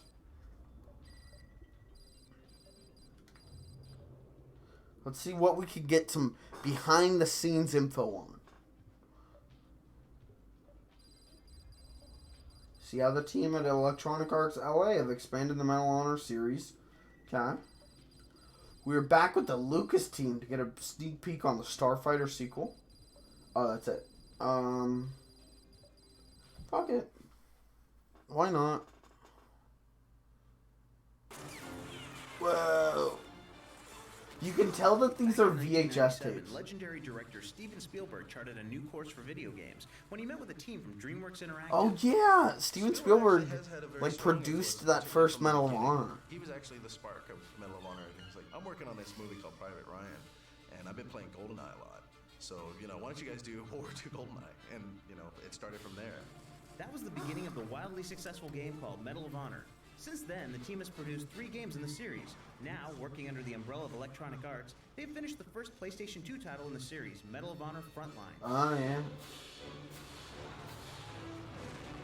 Basically, but you know what I mean, chat? Like, you can tell with this gameplay footage that it's a VHS tape. And then this is DV tapes. Of the original Medal of Honor. You resume the role of Jimmy Patterson. And the general... I wish I knew enough about the industry in terms of people in it to be like, oh, that's this guy, and then this guy went to do this. Like, for all we know, one of these guys is, like, over at Nintendo making the next Mario. The Ho-9 was an amazing piece of machinery that was completely out of the league of anything else that was there. It was potentially a weapon that could have turned the tide of the war. And it's basically a flying wing. It looks like a stealth bomber. You'd be surprised at some of the technology that came out of World War II that just seems so far-fetched. While our scenario in Frontline is fictitious, it actually was captured at the end of the war and is now seeing restoration so that it can be included in the Smithsonian exhibit. Huh. In addition to the Ho-9, every detail in Medal of Honor It's cool. is meticulously I'm not a researched. war guy. I know that probably comes as a shock to you. But I'm not a war guy. But it's cool whenever they really go with historical accuracy. I love the internet. We just went through the internet and just kept typing in various things we were looking for, and there's a lot of enthusiasts out there who collect authentic items, and You can find things on the internet, chat. Huge wealth of reference material that we can look at and say, oh, that's what it should look like when it's not new but weathered and worn. We wanted to give them a little bit of grit to them. Watching movies, we get ideas like the whole Nijmegen Bridge scenario is loosely based off of some stuff from A Bridge Too Far. There's a team of climbers who are rogues who go around and illegally climb structures and take pictures of it during their escapades. So the pictures that he took while he was doing this were really important to me because they're from the undercarriage of the bridge where no pictures are of any of the detail. Yeah, you like bridges? In this level takes place underneath the bridge, so I needed a really good reference. You just shot that dude in the dick. Why? They are just gunning them in the dick. I mean, they're Nazis. They deserve it. Jimmy is dropped into Holland with 2 other comrades. That whole environment in the Dutch pasture is based on a trip that my art director took to Holland. And I'm sorry, chat, but and took over 1,200 photographs, and they ranged from the architecture. It's interesting from oh, they made a game in 2002. It's not interesting from oh, I want to play that game. It just realistic shoot bangs and even just real shoot bangs do nothing for me. Another way the Medal of Honor team immerses you in the game is by working hard to give each character a unique look. Why is the crotch highlight? What is up with this video and dicks? Over 300 different variations of characters in the game. So our goal is that every time you see an enemy in any given level, they will be different from the other enemies you will see. We've got certain technology that we're using where we will swap meshes between characters and heads between characters, and the textures will be different, and the characters will be different in terms of what they're wearing and what their pack is, in terms of what equipment they're carrying, and so on and so forth. We've got guys in boxer shorts running around. Cool. We've got guys in bathrobes and smoking jackets, and then we tried to see how many ways we can combine the various pieces and come up with even newer pieces out of that. So was Medal of Honor Frontlines LGBT friendly? Per level. Because now I'm kind of interested in this game. In creating so many unique looks. Well, but they're Nazis. Hold on. Turn the horniness level down. They're Nazis. And the face textures. Actually designed maquettes, and he sculpted these heads. He would take these designs, sculpt them out with a flesh-colored clay, and light it, and then photograph it, and use that as the base. And then from there, once it's mapped on and he's satisfied with the way it works on the 3-dimensional mesh, right, go through and start doing painting on top of it. You paint in details and things like that. To add a little bit more realism, we actually would photograph various people around the building. Use that for some of the variations in the textures. You know, it's funny. We I would keep thinking take that I'm pictures of seeing people around the building and various then people around the put them on the building in game. Nazis. I think our lead sound guy is throughout the game. Our marketing director, I think, is in the game at certain places. And sometimes, you know, if you're having a bad day with that particular person, go to the game and just start firing away at them. And it's really good therapy sometimes, but don't tell them that. Don't tell anyone that. Not only are some of the enemies varied, but some of them actually change throughout the game. There's a chef or a cook that shows up in about 4 levels. He's just cool because he looks mean, and we put him through his paces through the game, not just with gameplay, but each time you see him, there's a little bit more damage on him, wear and tear on his costuming, just because we thought, hey, you know, we don't have to reuse the assets from the first time we see him. We can actually give him a torn shirt. We can put a burn flash on his apron. We can give him a black eye. We can do all these things. But can you put them in boxers There's no motion and capture used in the Medal bath of Honor towels? series. We made a decision not to use motion capture again in the very first game, and that kind of defined our Medal of Honor tradition. We key animate everything, we hand animate everything, and it's something we take a lot of pride in as well. We do a lot of acting out things. We are constantly seen running around in the hallways with video cameras and with weapons. In fact, we try to be careful if there's a door because people outside could see these guys running around with Tommy guns and all that. In fact, we try to even get a bazooka, but somehow they wouldn't let us have it. I still don't understand why. And the reason is we get into the skin of the characters. All the animators do that.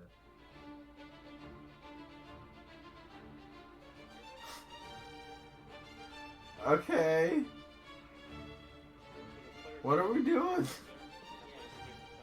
One thing that I pride myself about the way animations are done for Medal of Honor is we use... I should have chose the Star Wars video, man. The point is that we animate not just looping animations, but we animate entire mental states.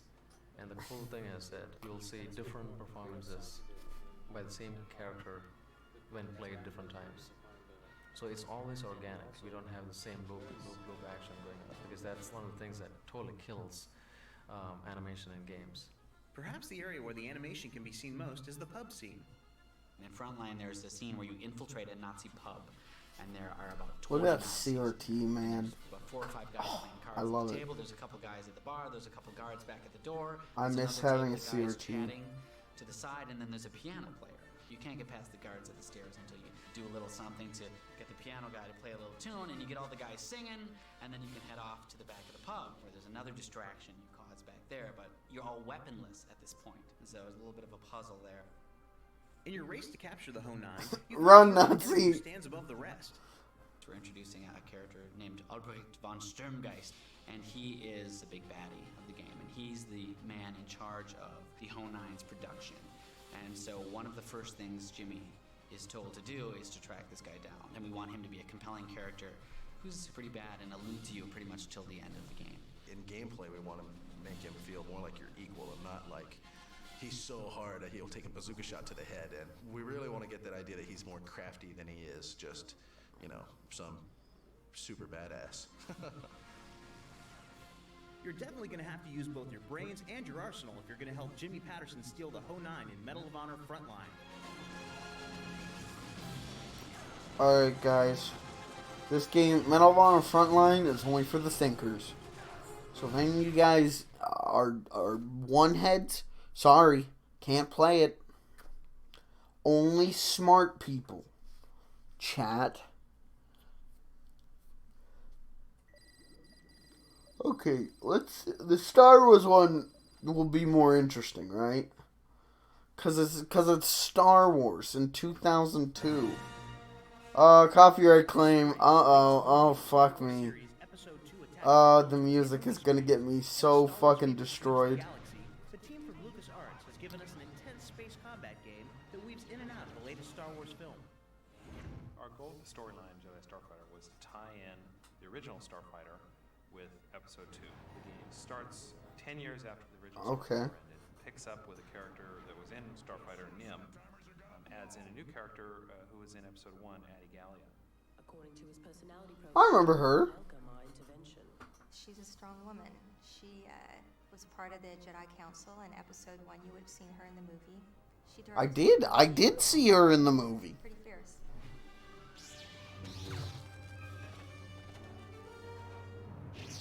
And of course they meet, and Nim's kind of the Han Solo, skeptical of the Jedi religion, all that stuff. A Jedi? Ready? Are you insane? I'm here now. You might as well let me help. Fine, but no lectures and no Jedi mind tricks. And so he and Addie don't get along very well to begin with. And of course, just like Luke and Han, they establish a friendship, and Nim realizes that she's very valuable. He's a pirate. He's unpredictable, and she is by the book. I miss Star Wars. Oh, you gotta be kidding me. Although Nim is It's been 3 months since I've seen Rise of Skywalker, and I'd say about once or twice a week, I wake up in the morning and I'm just mad about that movie. But you have Force Lightning, and I think that's my personal. That movie just went, hey, stop caring. Ships flying in together. And that sucks, because I really like Star Wars. I love the world of Star Wars. I love that original trilogy. I love Last Jedi. But Rise of Skywalker just like... in its attempt to be a conclusion, a satisfying conclusion, it just made me want to give up on everything Star Wars. Enhanced reflexes. And the last power is Force Shockwave. And that simply emits a large destructive force from the player in a kind of an expanding sphere. It's really bad. Deals major amounts of damage. And it sucks because now, now every time I talk about Star Wars, I always bring up Rise of Skywalker. And how much, like, I don't know if I like Star Wars anymore. Scenes and characters. They're really good to work with. They do have more involvement than one would expect. They review all of our game designs. Anything that goes into our game, they do take a look at. Even down to making sure that the lightsabers are the right color for the right character. At the same time, George understands really well that making games is inherently different than making movies. And he understands that we need to take these characters and the situations and vehicles and apply them in a slightly different way. That's cool, George. The story of the Star Wars prequels is moving closer to the classic Star Wars series. We wondered if the design of the various ships was moving in that direction as well. First thing that we realized when we saw the design for the Jedi Starfighter is that it is already going toward classic Star Wars. Is it? Between an A-Wing and a Star Destroyer. Basically, it looks like a mini Star Destroyer. Does it? But the lines are starting to be blurred between classic Star Wars and the prequels for sure. I mean, are they? What a strange claim. Player mode that can be accessed in every mission. In Starfighter 1, we actually had some hidden two-player modes that you could unlock. With Jedi Starfighter, every single mission can be played either in single-player mode or in two-player mode cooperatively. We wanted to go crazy with that. We wanted to go as far as we possibly could. And a lot of us are big fans of cooperative play. Kind of sitting on the couch with your buddy. And a lot of us, but not all of us. Let me tell you, Tim, down from accounting, Jesus, does he hate multiplayer. His thought is, well, my ex-wife wouldn't play games with me, and now that bitch is gone, so what do I need multiplayer for? Beyond the new two-player mode, there's a ton of new bonus levels and materials in the game that should keep fans busy for a long time. We have 10 bonus levels. We have 11 bonus movies. We have 9 different bonus craft you can unlock, everything from an X-Wing to Jango Fett. We have team commentary video. My initial designs were to have game. I love that. Valve was really good with that. Putting commentaries in their games, I love that.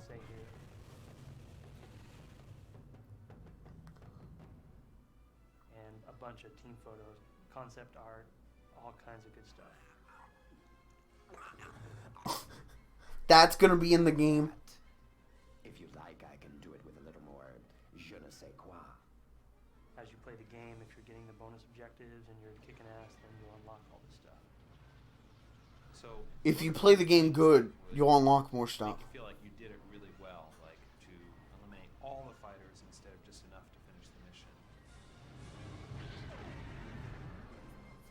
Star Wars fans are some of the most hardcore fans in the world. We wondered if their intense interest has any effect on the LucasArts team.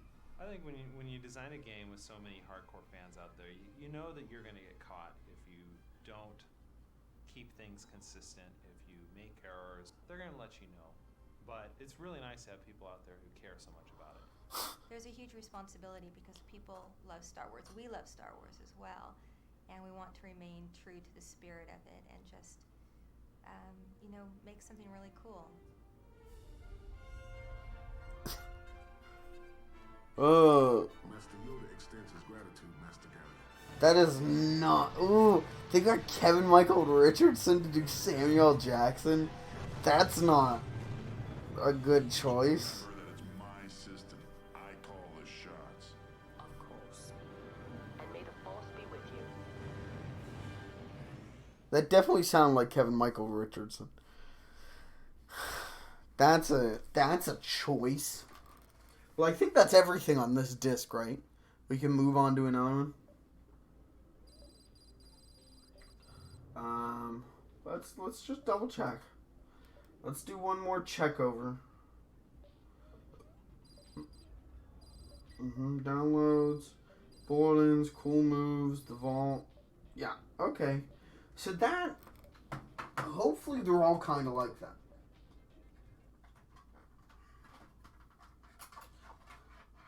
Mostly because I went to behind the scenes videos. I enjoy that. The Medal of Honor one was a snoozer. But the Star Wars one was much better. Okay. So I guess 51 is our earliest disc. 63, 60, 66, 67. 51. What year is this? 2001. This is probably like towards the tail end of 2001. I have no idea what the design is. It's just... I know what it is. What's up, guys? It's Guy Fieri, and we're here at PlayStation Magazine.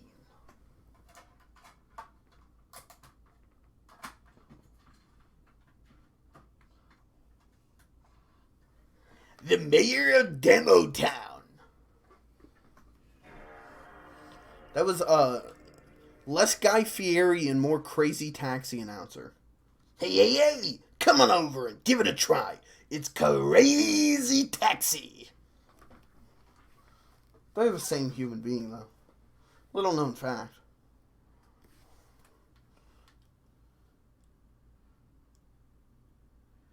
Hello? There we go. Ooh.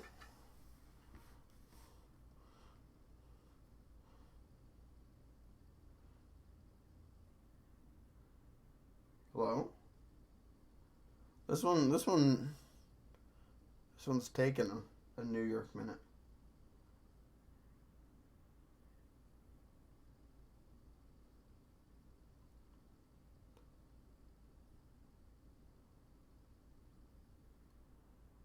It's loading. I can hear it loading.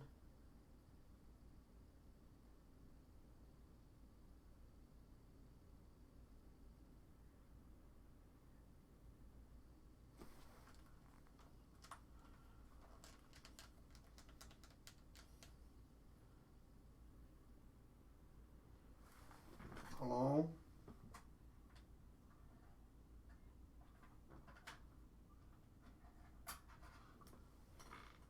Oh, well, that's why.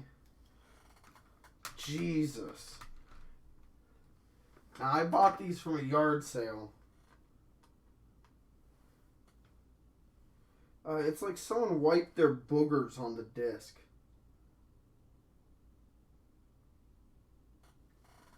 I'll be right back.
mean, how do you get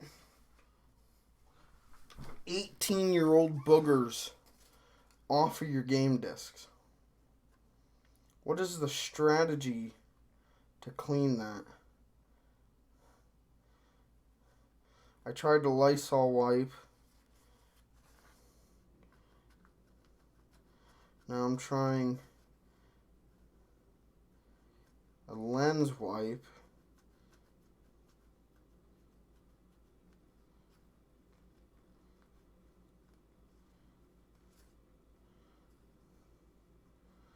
That's really what I think it is. I think it's someone's booger. That's fucked up, dude.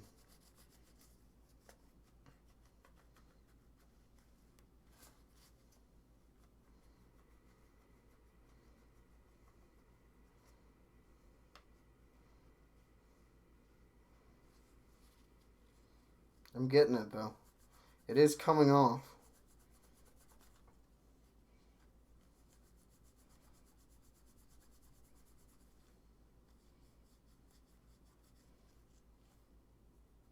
All right, let's try it. Let's try it again.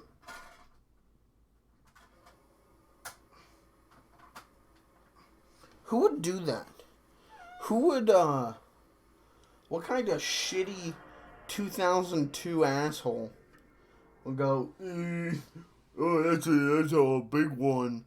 Let me just take my PlayStation Magazine demo disc and wipe it on it.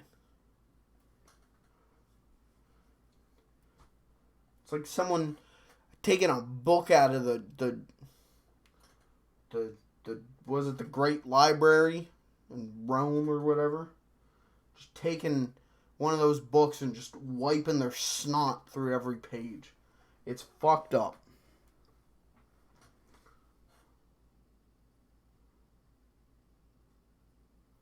Come on.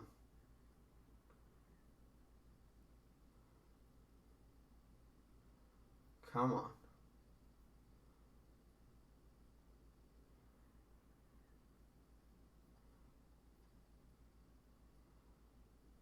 Come on.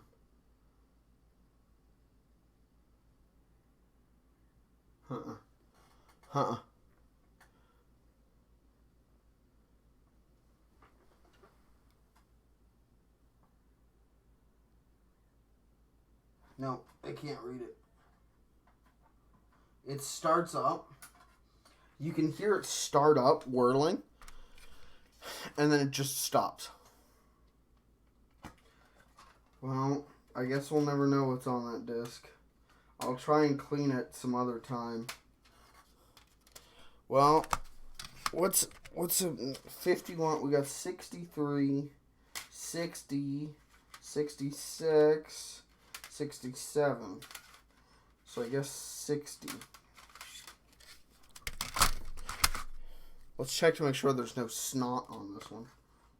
Let's check to make sure there's snot. Any snot. Yes, there is. What the fuck?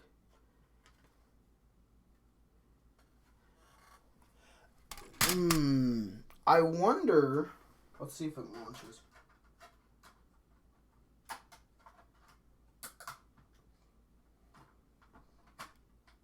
I wonder if it's not snot, but the discs came like glued onto the magazine. I wonder if it's that glue got on these discs somehow from like sitting in their paper sleeves.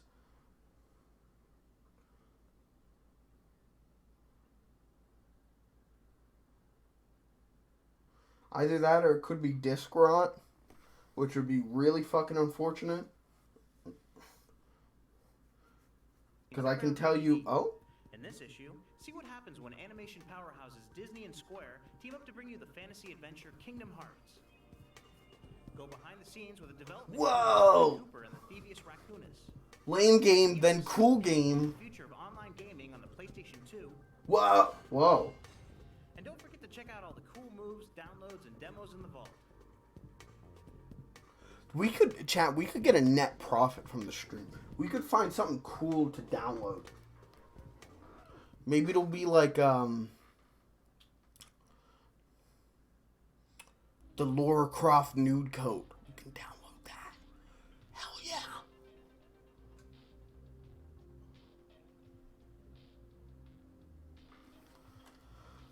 Okay, so this is the same year as the summer sample. I mean, it's got the same UI, which is a little bit disappointing after every month having different UI on the PlayStation, but it is what it is. Let's check out the... Let's start with Download Station. I gotta know what kind of freebies I can get. I'm all about cheating. I live that Eddie Guerrero lifestyle. Lie, cheat, steal, baby. Airblade. I don't even know what Airblade is. That looks like Dante. So I'm gonna pass.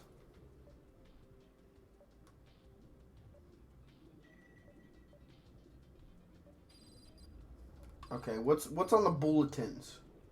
Let's keep up to date with the news. Okay, no news this month. It was a slow month, I guess.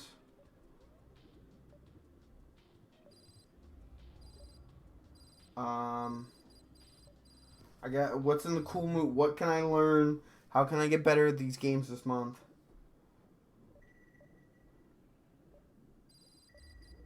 Ooh, love me some Monsters Inc. Oh, how to find a cool FMV. Just boot up the game. It's filled with them. Find the giant chicken and golden egg. Right.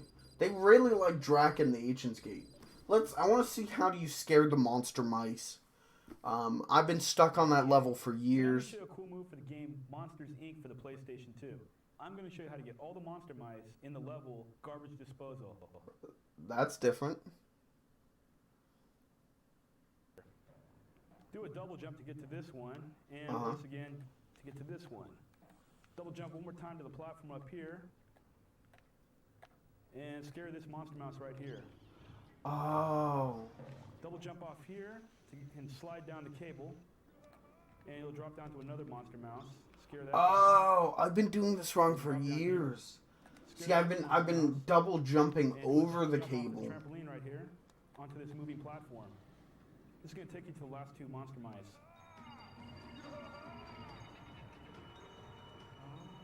Scare this guy, and scare this guy, and there you go. Even though you did get caught by the CD agent there, you've now scared all 5 monster mice. Now that you've scared all 5 monster mice, all you have to do is collect the 5 scream canisters and complete the level. That will unlock a bonus movie clip for you. Enjoy. Thank you. I will, man. I haven't had the time to check out the movie yet, but I'm really interested in the clips, so I'm really glad I'm going to get a bonus clip. Alright, I want to find out what I'm like thinking, what is a cool FMV? I'm going to be showing you a cool move from Metal Gear Solid 2, Sons of Liberty. There's a cute little Easter egg where if you get through the game fast enough, you'll see the Marines in their underwear. Huh? Enough moving through the level, you'll get this Easter egg. Snake is going to start off. Oh yeah, the ones like over on the side, right? Where the Marines are going to be. You got to be very quiet to get through here quickly. Once you reach the floor, you're going to come across at least 3 guards that you need to take out in each room. Go into first-person perspective. Is this a cool FMV? The quickest way to get rid of the guards is to use your dart gun. And you also will need to sneak past the projectors. Yeah, I love that. What a good game. Don't forget to look for extra ammunition in hidden places, as you'll run out of dark. What a good but like kind of misunderstood game. Be sure that when you're walking across the metal plates positioned behind these platforms that you walk very slowly. If not, if you don't know what I'm talking about and you play the game, check out Super Bunny Hop's video on Metal Gear Solid 2. It made me really rethink how I felt about the game.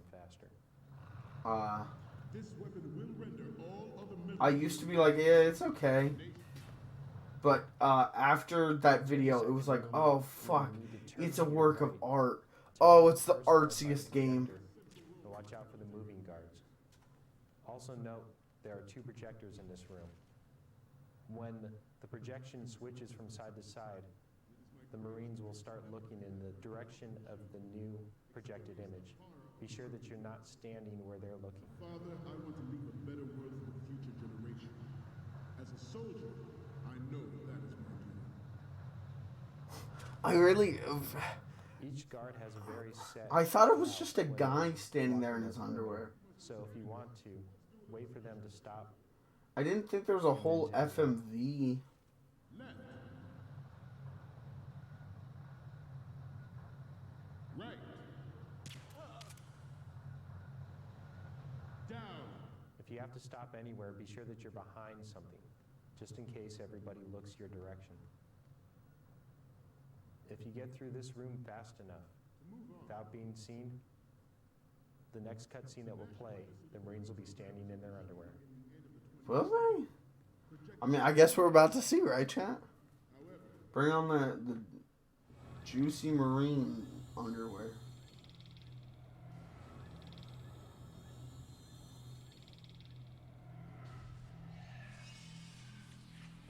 Oh, yeah. Metal Gear. Well, there you have it. The Marines in their underwear.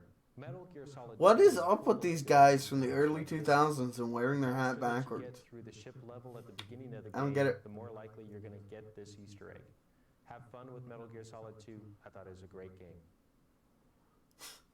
What a, like, earnest smile. The guy had nothing to worry about. He was just really, he thought the underwear was very funny and he wanted to show everyone. What a nice guy. Okay, let's check out what's in the vault. What demos do we have?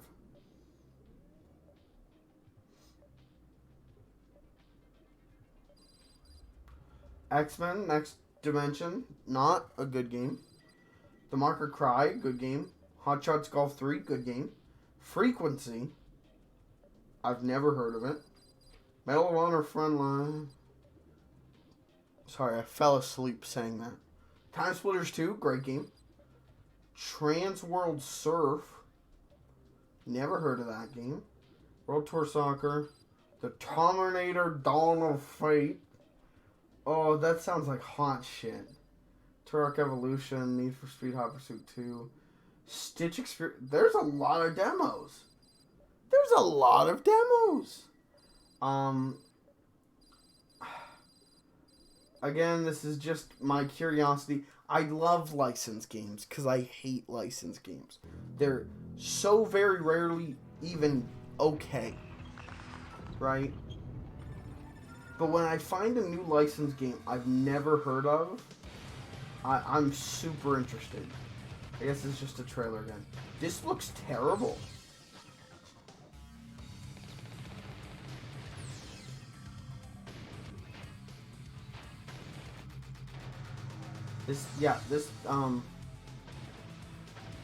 This doesn't look good.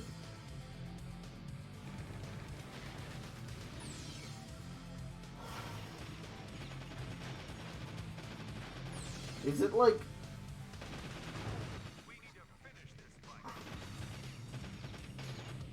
Is it like, can anything stop it from being greater? Maybe this game is good. It doesn't look like it. But I've been wrong before.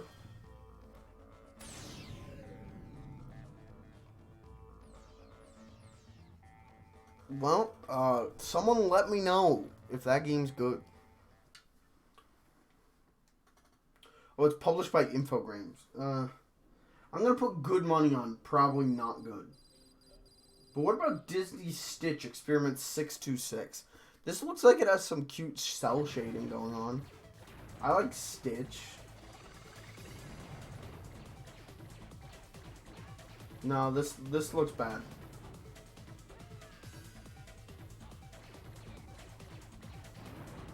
This look real bad.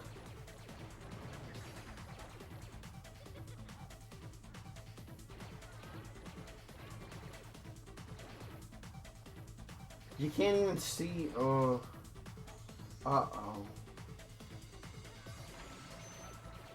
This look real bad. Maybe don't include a clip of the player dying because of bad hitboxes.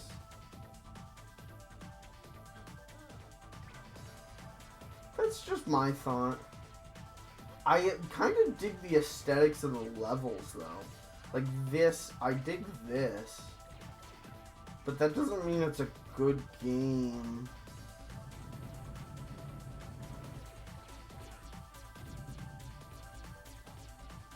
Why would you make Stitch a third-person shooter?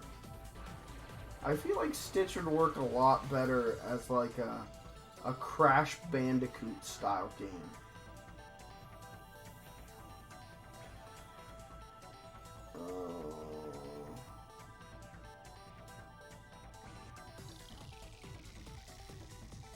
Is that Metal Gear Rex? Is this where we find the Underpants Marines?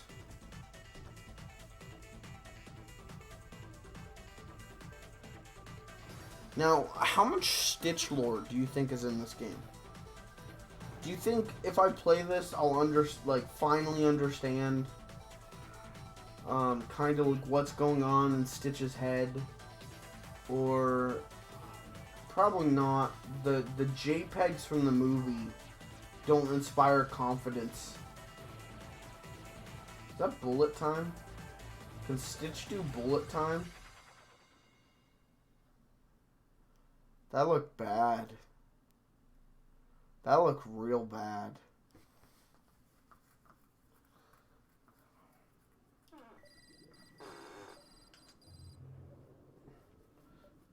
Oh shit, I bet the behind the scenes videos are on Kingdom Hearts and Sly. That sounds good to me.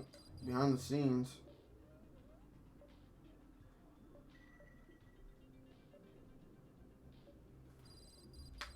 Disney characters Square style? What is Squaresoft up to now? Find out on our visit to their Japan studio. In August 2002, Sony Computer Entertainment will increase the power of the PlayStation 2 by introducing the network adapter. See what's in store. Meet the creators of the charismatic Sly Cooper, a cunning, suave, and crafty raccoon thief who steals the show. Okay. Let's just, you know.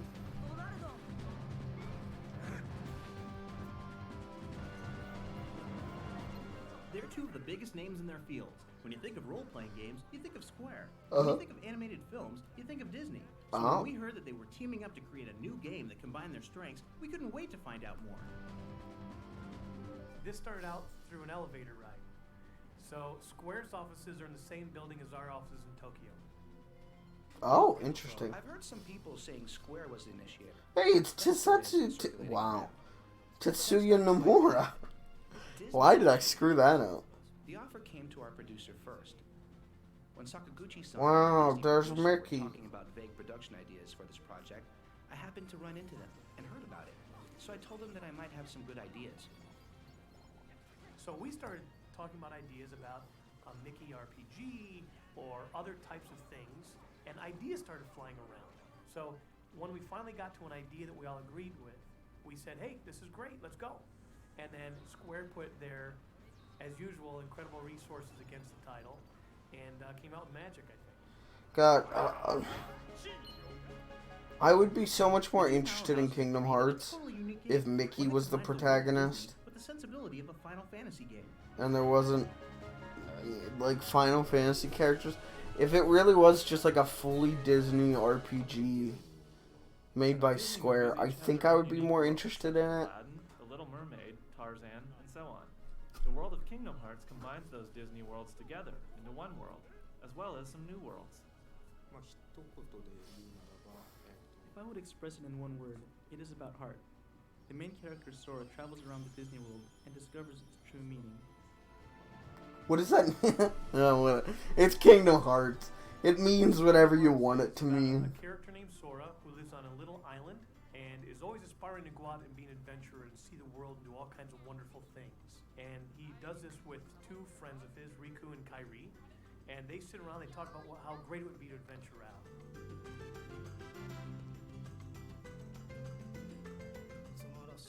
So they plan an adventure to see the world using a small raft. Each character has their own thoughts and goals about the adventure. But the day of embarkation, a storm hits the island. Not a natural storm, but a mystical one. Oh, don't you hate whenever mystical storms hit? Jesus.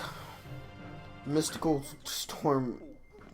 And that's when he becomes involved with Donald Hurricane and Goofy, Katrina who was a are in mystical Disney storm. universe, both the magician and the court guard. And they're off to find their King Mickey, who has disappeared. No one knows where he is. Why don't they wear those cool ass outfits?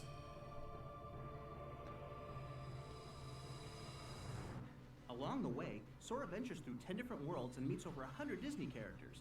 He also encounters the Heartless, a new enemy created by Square.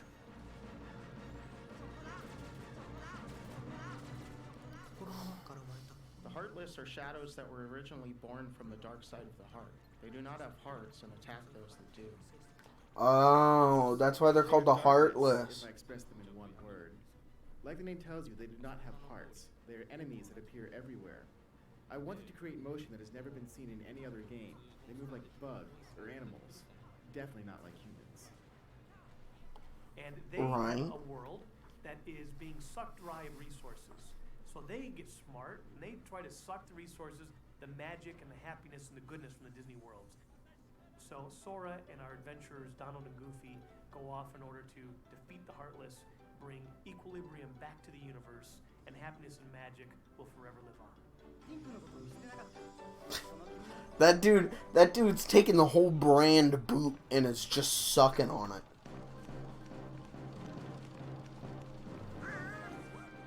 The differences between Disney-style animation and the Japanese style that Square is famous for presented the game's designers with a major challenge. Prior to actually getting into the production process, I had told Disney that I would not intentionally alter any of the new Square character designs, just for them to fit into the world of Disney. I did not think it was necessary. Besides, there are already dissimilarities along Disney character designs. For example, Donald and Tarzan don't blend together well. Fuck you, yes they do. To adjust my designing style, as long as the color and the feel of the characters matched and wasn't awkward when seen on screen. Tarzan would not be out of place in Steamboat Willie. Three main characters, Sora, Donald, and Goofy, travel through all of these worlds. So we tried to maintain some consistency so they would blend well together while sustaining their visual independence. I was unsure about the Nightmare Before Christmas world and the Winnie the Pooh world in the beginning stages of production. They are both so distinct that I thought of changing the styles of the three main characters as well. With that issue sorted out, the designers then turned their imagination to the Disney characters, where they were allowed to do something that's appearance for the game. We received a set of guidelines beforehand, but they asked us not to add anything that did not originally appear in the Disney cartoons. Tarzan carries a spear in the original movie, so that was no problem. Donald was allowed to carry a stick, and Goofy has a shield, but they did not permit us to let them carry swords or anything like that. Goofy cannot have a gun. Change of costume. Our director, Nomura-san, drew image illustrations for Donald and Goofy in the Little Mermaid world, and we discussed the designs with Disney, who approved them. Gosh, Sora, I'm gonna Glock this bitch. That's Banjo-Kazooie, that's not Goofy. Characters such as Donald and Goofy into this particular world. Working on the Disney characters was a challenge for the Square. Well, gee, Maxie, if you really want an AR-15 to own the libs, well, I guess it's alright with me. Disney is the original animation company and is always in everyone's mind. I'm proud of myself, accomplishing our job and also being part of a Disney project.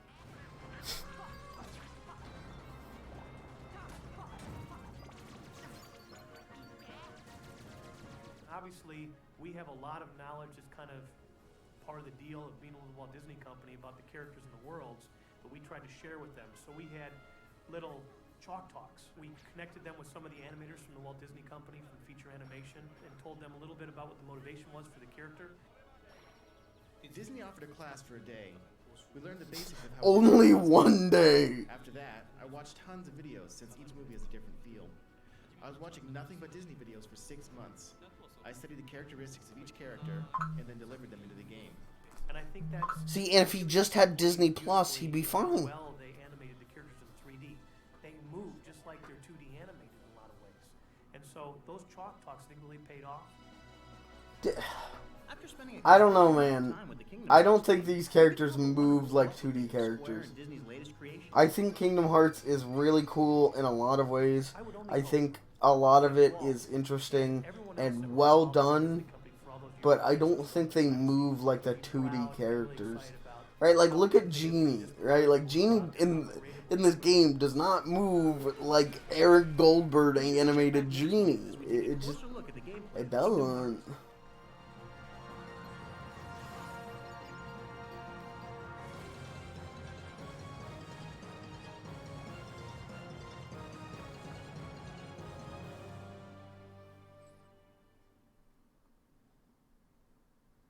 Well, that was interesting.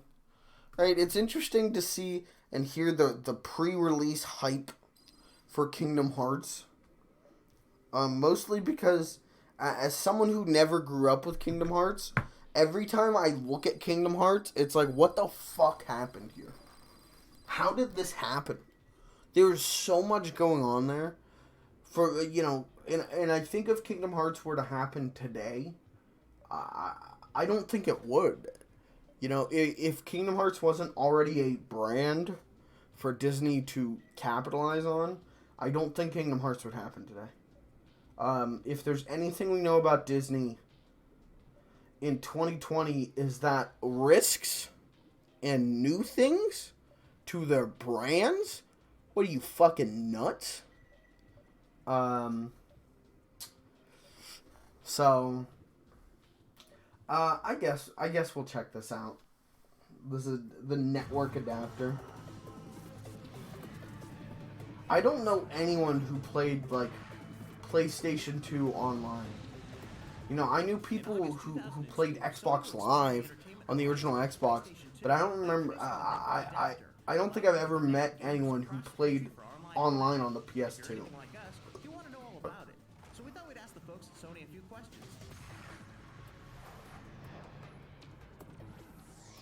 But maybe that's because it never had its Halo 2, right? It never had its killer app. Console should offer them. So really our philosophy is to try and offer exactly the same very visceral, challenging experience that they've had offline and really carry that into the online space. The great benefits of online gameplay is that you move into this new world of infinite possibilities. The competitive environment becomes a lot richer and more intense because it's dynamic. Now you're playing against I agree, people, but whereas before yeah, like everyone got Xbox Live on the original Xbox to play Halo 2. That was the shit. If you had an Xbox, you had Halo 2, and you had Xbox Live. You know, I had a PlayStation 2 as a kid. I grew up with a PlayStation 2, and it came with a network adapter, and I never used it. The network adapter consists of both an analog connection and an Ethernet connection. But that was me as a kid, right? I don't know if adults were you know, I know nothing about the network of the PS2. If you already have a broadband connection, or later you decide to upgrade to a broadband connection, you can do that as well.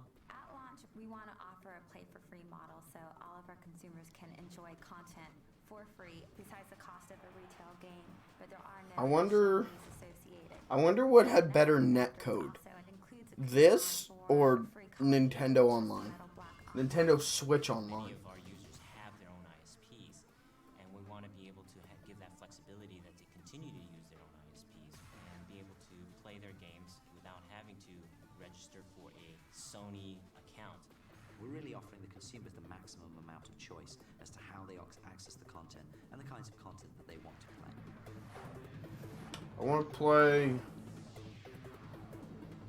I'll play Barbie Horse Adventure. Ranked.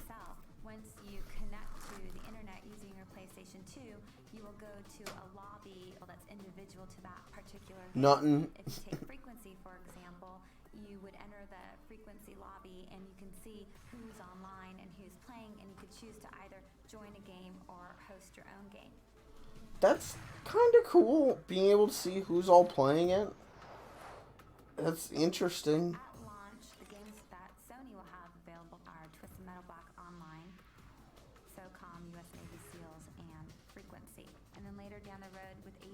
Walker Fury. We've received great third-party support, including Sierra's Tribes Aerial Assault, Okay. a first-person shooter from IDOS called Time Splitters, That would be fun online. from Activision, That would be fun. Skater 4, and we're especially pleased that we have the online console exclusive of Madden NFL 2003. That's interesting. On a startup disc or see the full retail version close to the launch of the network adapter.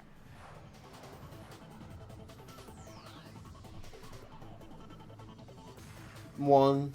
The number of players online depends on each individual software title. So for example, in SOCOM, you could have up to 16 people playing online in one game. In Twisted Metal Black Online, you can have 8 players in a broadband game or 2 players in a dial-up game. Only 2 though.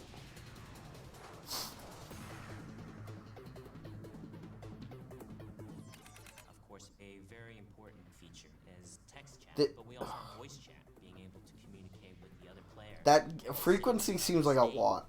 That seems like too much for my baby brain. You won't make it across. Oh, dead man walking. Hopefully in the future we'll have video chat as well. Developers are looking into being able to download a new level of games and new characters. Just think about having an extra special level that you only can get it online. Yeah, guys, think about that.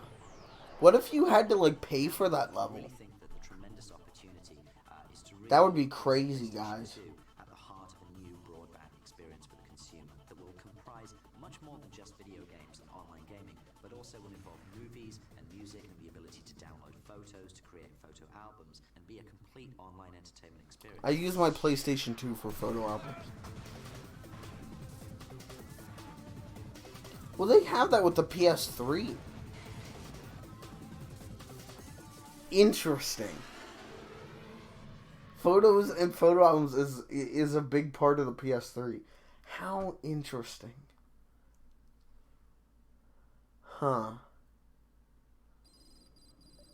All right, let's take a look at one of my favorite childhood games, Sly Cooper. How should I describe Sly Cooper? I thought those N's were M's. He's charismatic, suave, debonair, cool, adventurous. Sly Cooper is charming thievery.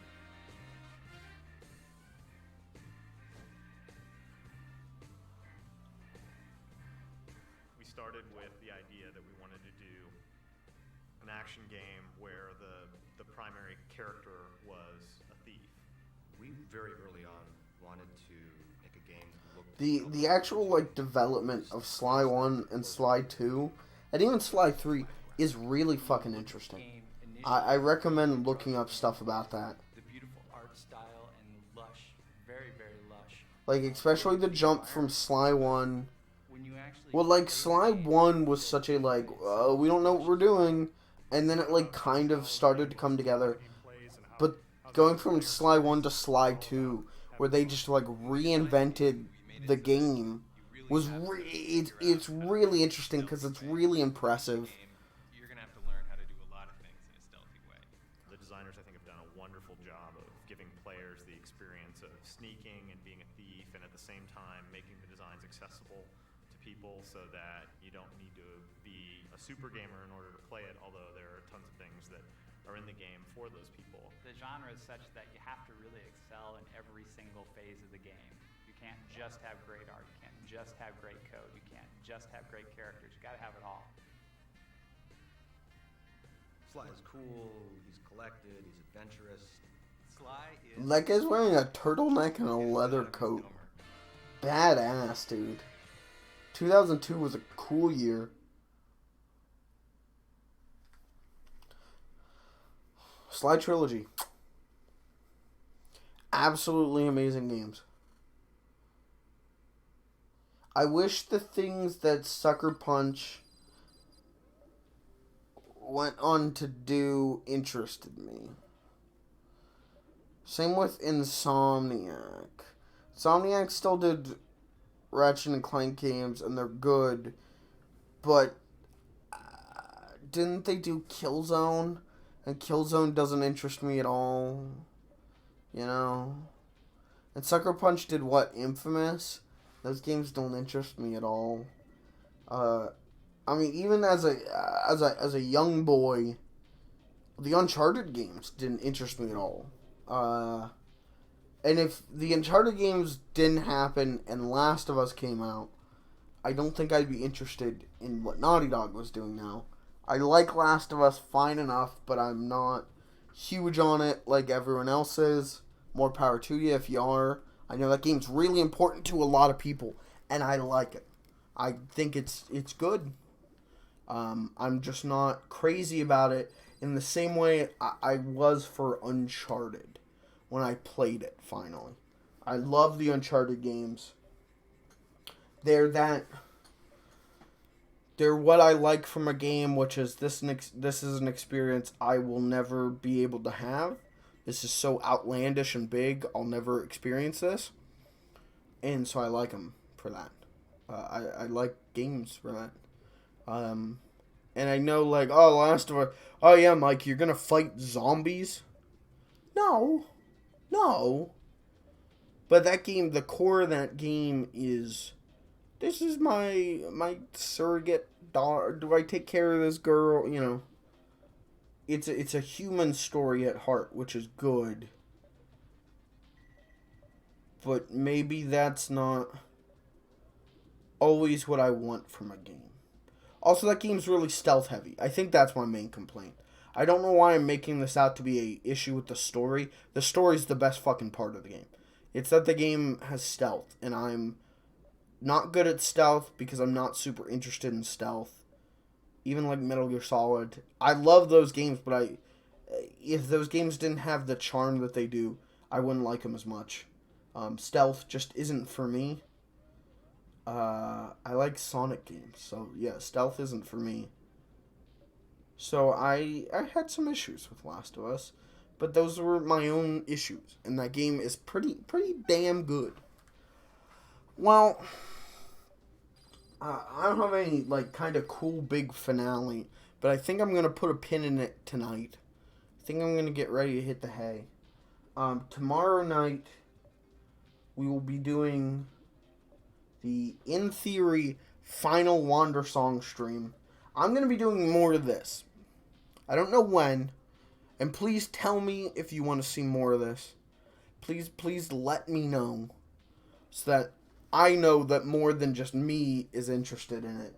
But, I think I'm done for tonight. I gotta hit the hay. I'm sleepy. I'm tired. I'm an old man. So, I think I'm gonna hit the hay. But we will do more of this in the weeks to come. Tomorrow night, Wander Song. Thursday is a filming day, so there will be no stream. And Friday we will be returning to my Animal Crossing town that I had played from launch until about 2015. So a good, what? No, maybe 2016. So maybe 4 years of nearly non-stop play, and then it's been 4 years kind of without touching it. So we're gonna return to that as we get ready for New Horizons. So that's gonna be an interesting one. If you miss any, if you're gonna catch any stream this week, make sure it's that one. As I always say with Encore, but this was interesting. This was an interesting experiment. I want to do more of it though, because I got to figure out what's on the Lightning McQueen disc. Guys, they blew a hole in Lara Croft's tit.